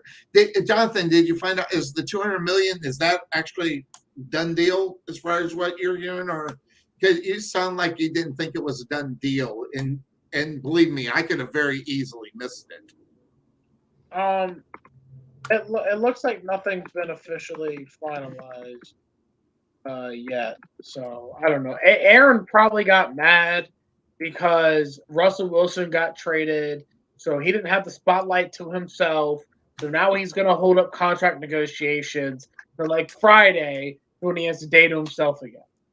Give him the weekend be the big news for the weekend. Yeah. Sonny, I told you he's the girl with the pumpkin spice Starbucks that tells you pretty every day. And the If bad you hair, forget- though. The bad You hair. forget, yeah, you didn't tell me I was pretty today. Missy, I'm not sure about that. I feel like Aaron Rodgers is just like permanent bitch. Like we all know that woman where you're like, wow, there is nothing in life that makes you happy. You were scarred in the womb and just came out trying to stab everybody with a pitchfork. Satan thinks you're evil. And that's Aaron Rodgers. a lot of people, I like it, Jonathan, by the way. One of my problems is I do watch a lot of I'm doing the Google search on Aaron Rodgers, and I'm not seeing the 200 million. I've only seen it on, but I'll be honest, I've only seen that on. There it is. It's not finalized yet. We'll get there. 200 million Aaron Rodgers question hanging over, so it's not official yet, and that's from the Post, New York Post. But it's something that's being talked about. So if it's not 200 million, it's probably close to that. And then they got to kiss his ass and make it act like they care about what he thinks. But I think putting the tag on Devonte Adams really kind of helps that situation. At least he still has his number one to throw to. But 200 million, if that is true or somewhere close to it, that's a lot of money. They better trade Jordan Love. Get what you can for him now. And that would really make him happy too. I mean, you get rid of the guy that they supposedly brought in to replace him. I don't know. I don't know if is Jordan Love any good per se. Now, the game that he played, he wasn't. But I mean, when they drafted him, was he worth the draft pick or where they got him and everything else? I didn't think so. For everything, I mean, from Cuervo, from Tarvin, and some of the other guys they are talking about, they are on Jordan Love. But that was the first time they actually did anything on the offensive side of the ball since Aaron Rodgers has been there. So it's all been all defense since he's been there. So that's a lie, but yeah, sure. Let's go with that. What do you mean it's a lie? In the first round, they didn't pick anybody on the defensive side of the ball. Or on the offensive side of the ball for the years that he was there. I mean, they've drafted a ton of offensive players just because they didn't use a first round pick on every year. That's right. But that was the point of the whole thing. They didn't use a first round draft pick on the offensive side of the ball until Jordan Love, since he's been there, and it was his replacement. That's why he's pissed. If you believe that's why he's pissed. Wasn't there like weren't there offensive linemen within that? Shit, like, I don't think the Packers know how to draft. I think didn't they draft Bulaga in the first round? Hold on. Here we go. Ryan Bulaga, offensive tackle. Derek Shepard, offensive lineman. He's not really a weapon per se. Sherrod, sorry. Yeah, I don't. Well, no, because the Packers use a shitload of second, third round picks and offensive players. But hey, the narrative is cute, right? Like, like Aaron Rodgers was pissy that they weren't giving him the control that Tom Brady got in Tampa. That's all it was, because Aaron Rodgers did not give a shit about anything except winning, right? Until the Bucs signed Tom Brady, and Tom Brady got to pick his own free agent. Yeah. Aaron Rodgers said, "Wait a goddamn minute, I'm better than that guy." Like, why am I not being allowed to have a say in that? When the GM said, "Who do you think you are, Tom Brady, Aaron Rodgers?" The audacity of these bitches. Who do you think you are, Tom Brady? Get out of my damn office. Yeah, and Aaron wouldn't be mad about that. And it's like, all right, dude. Like, but I get it. Like, I get why he was mad because, like the Packers made some weird draft choices over the years. You look at it and you're like, what are you doing? But it's because the Packers don't care to go all in and win Super Bowls. The Packers are just trying to be good enough to make the playoffs. That's it. And I'm there with you. I finally agree with. I agree a lot with Jonathan, but we can't even get up on a high on that one. I want that one to escalate. I'm right there with you. You off work, Marvel? You off work? What's that? Are you off work? As soon as we are done here, I'm going to be leaving the office. I'm making them late. Someone's going to go, that damn Sonny Clark, he made you leave late. How do you like non-military life? Say again? Are you enjoying the not having to wear fatigues and shave every day? Oh, and look at his face. This is my uniform now. It's just a regular T-shirt. Man's happier than pig and shit, huh? Yeah. Yes, sir. I'm glad with everything going on that you're out of that. That's all I got to say, because they said no, he's gonna stay. Well, you know what? We're not really getting our hands too dirty with that situation. Yeah, anyway. I heard so, but still, there's always a worry for you because. Cuervo, do you work for TRC? Yeah. Are you doing? That company? Yeah. Are you doing consulting? Huh? Are you doing some consulting work, huh? Yeah, no. No. I work at the fuel stations over here. Okay. All right. What do you do? I know them from their consulting work that they do. What are you doing? Okay. What are you doing, Cuervo? So I'm essentially doing the same thing I did while I was active duty, working in field distribution. It's true. What does that mean? So well. I mean, distributing the field. I mean, because I'm not all that knowledgeable when it comes to that. What does that mean? Well, so basically, are you allowed to say? No, I mean it's not classified. My gosh, I don't know. just checklist number one, checklist number two. Yeah, close your ears, everybody. No, no. So all right, so I'm back on the base that I was at when I was active. Right, I'm working here on the base again. All of the fuel stations here on the base that refuel like government vehicles, military vehicles. We manage all those stations, and we got all different types of fuel, everything from unleaded gas to jet fuel. We have all that. Getting a break on gas? Do I what? You getting a break on gas over there? A little bit, yeah. It's a little bit cheaper here on base, actually. Yeah, there you go. Yeah, it's only $5 a gallon, so we're doing great up here. Over here in California. I forgot. You're in that shitty state. Yeah, he's in Cali. Oh, man. I'm over here complaining about $4 a gallon. You've got $5 and you're on discount. Yeah, it's just like people with Hummers are really hating stuff going on up there, I imagine. It's brutal. It's so brutal. You know, like, what a terrible way to push for people to buy electric cars. That's all. No kidding, right? I mean, you heard Elon Musk.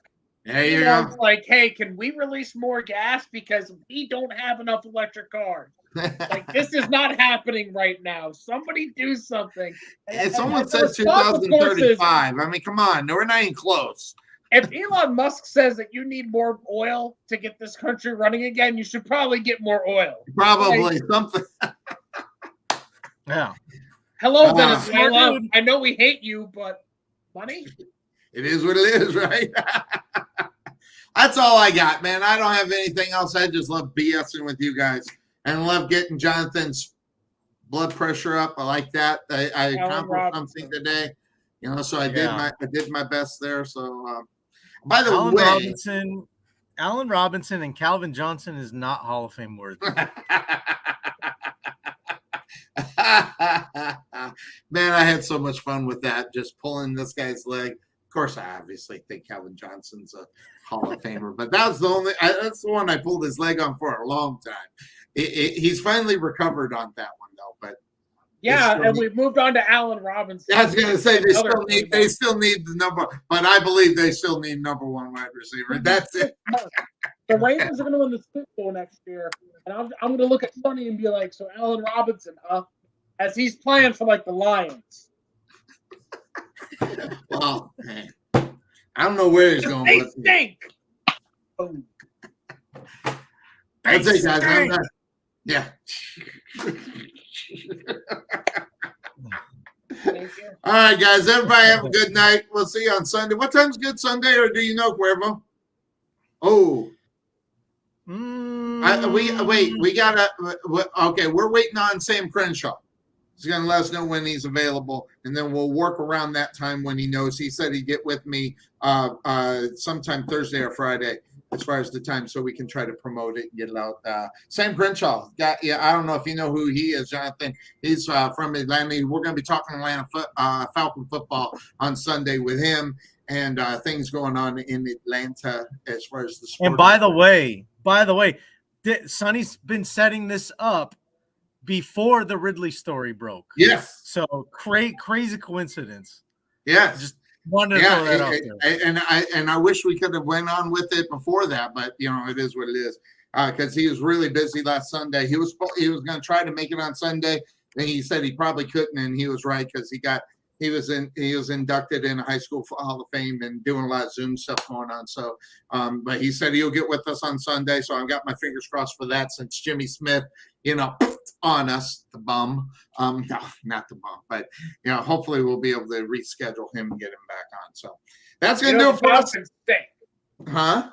The Falcons stink. They stink. Well, yes. Here's my I want to see what the people in Atlanta are talking about as far as them are concerned. And I think probably revolting. Sam will give us a good idea. He's Russell. one of these guys who'll give us the truth more so than pussyfoot around it. So that's They why wanted Russell Wilson. Who Yes, didn't that's want what he's gonna Russell tell Wilson? Because you get the package deal, right? So you get Wilson in Atlanta, and then his wife she gets to come back home. There you go. And it's not going to happen. It should have been that. The Broncos really should have lumped Tyler Lockett and Bobby Wagner into that Russell Wilson deal.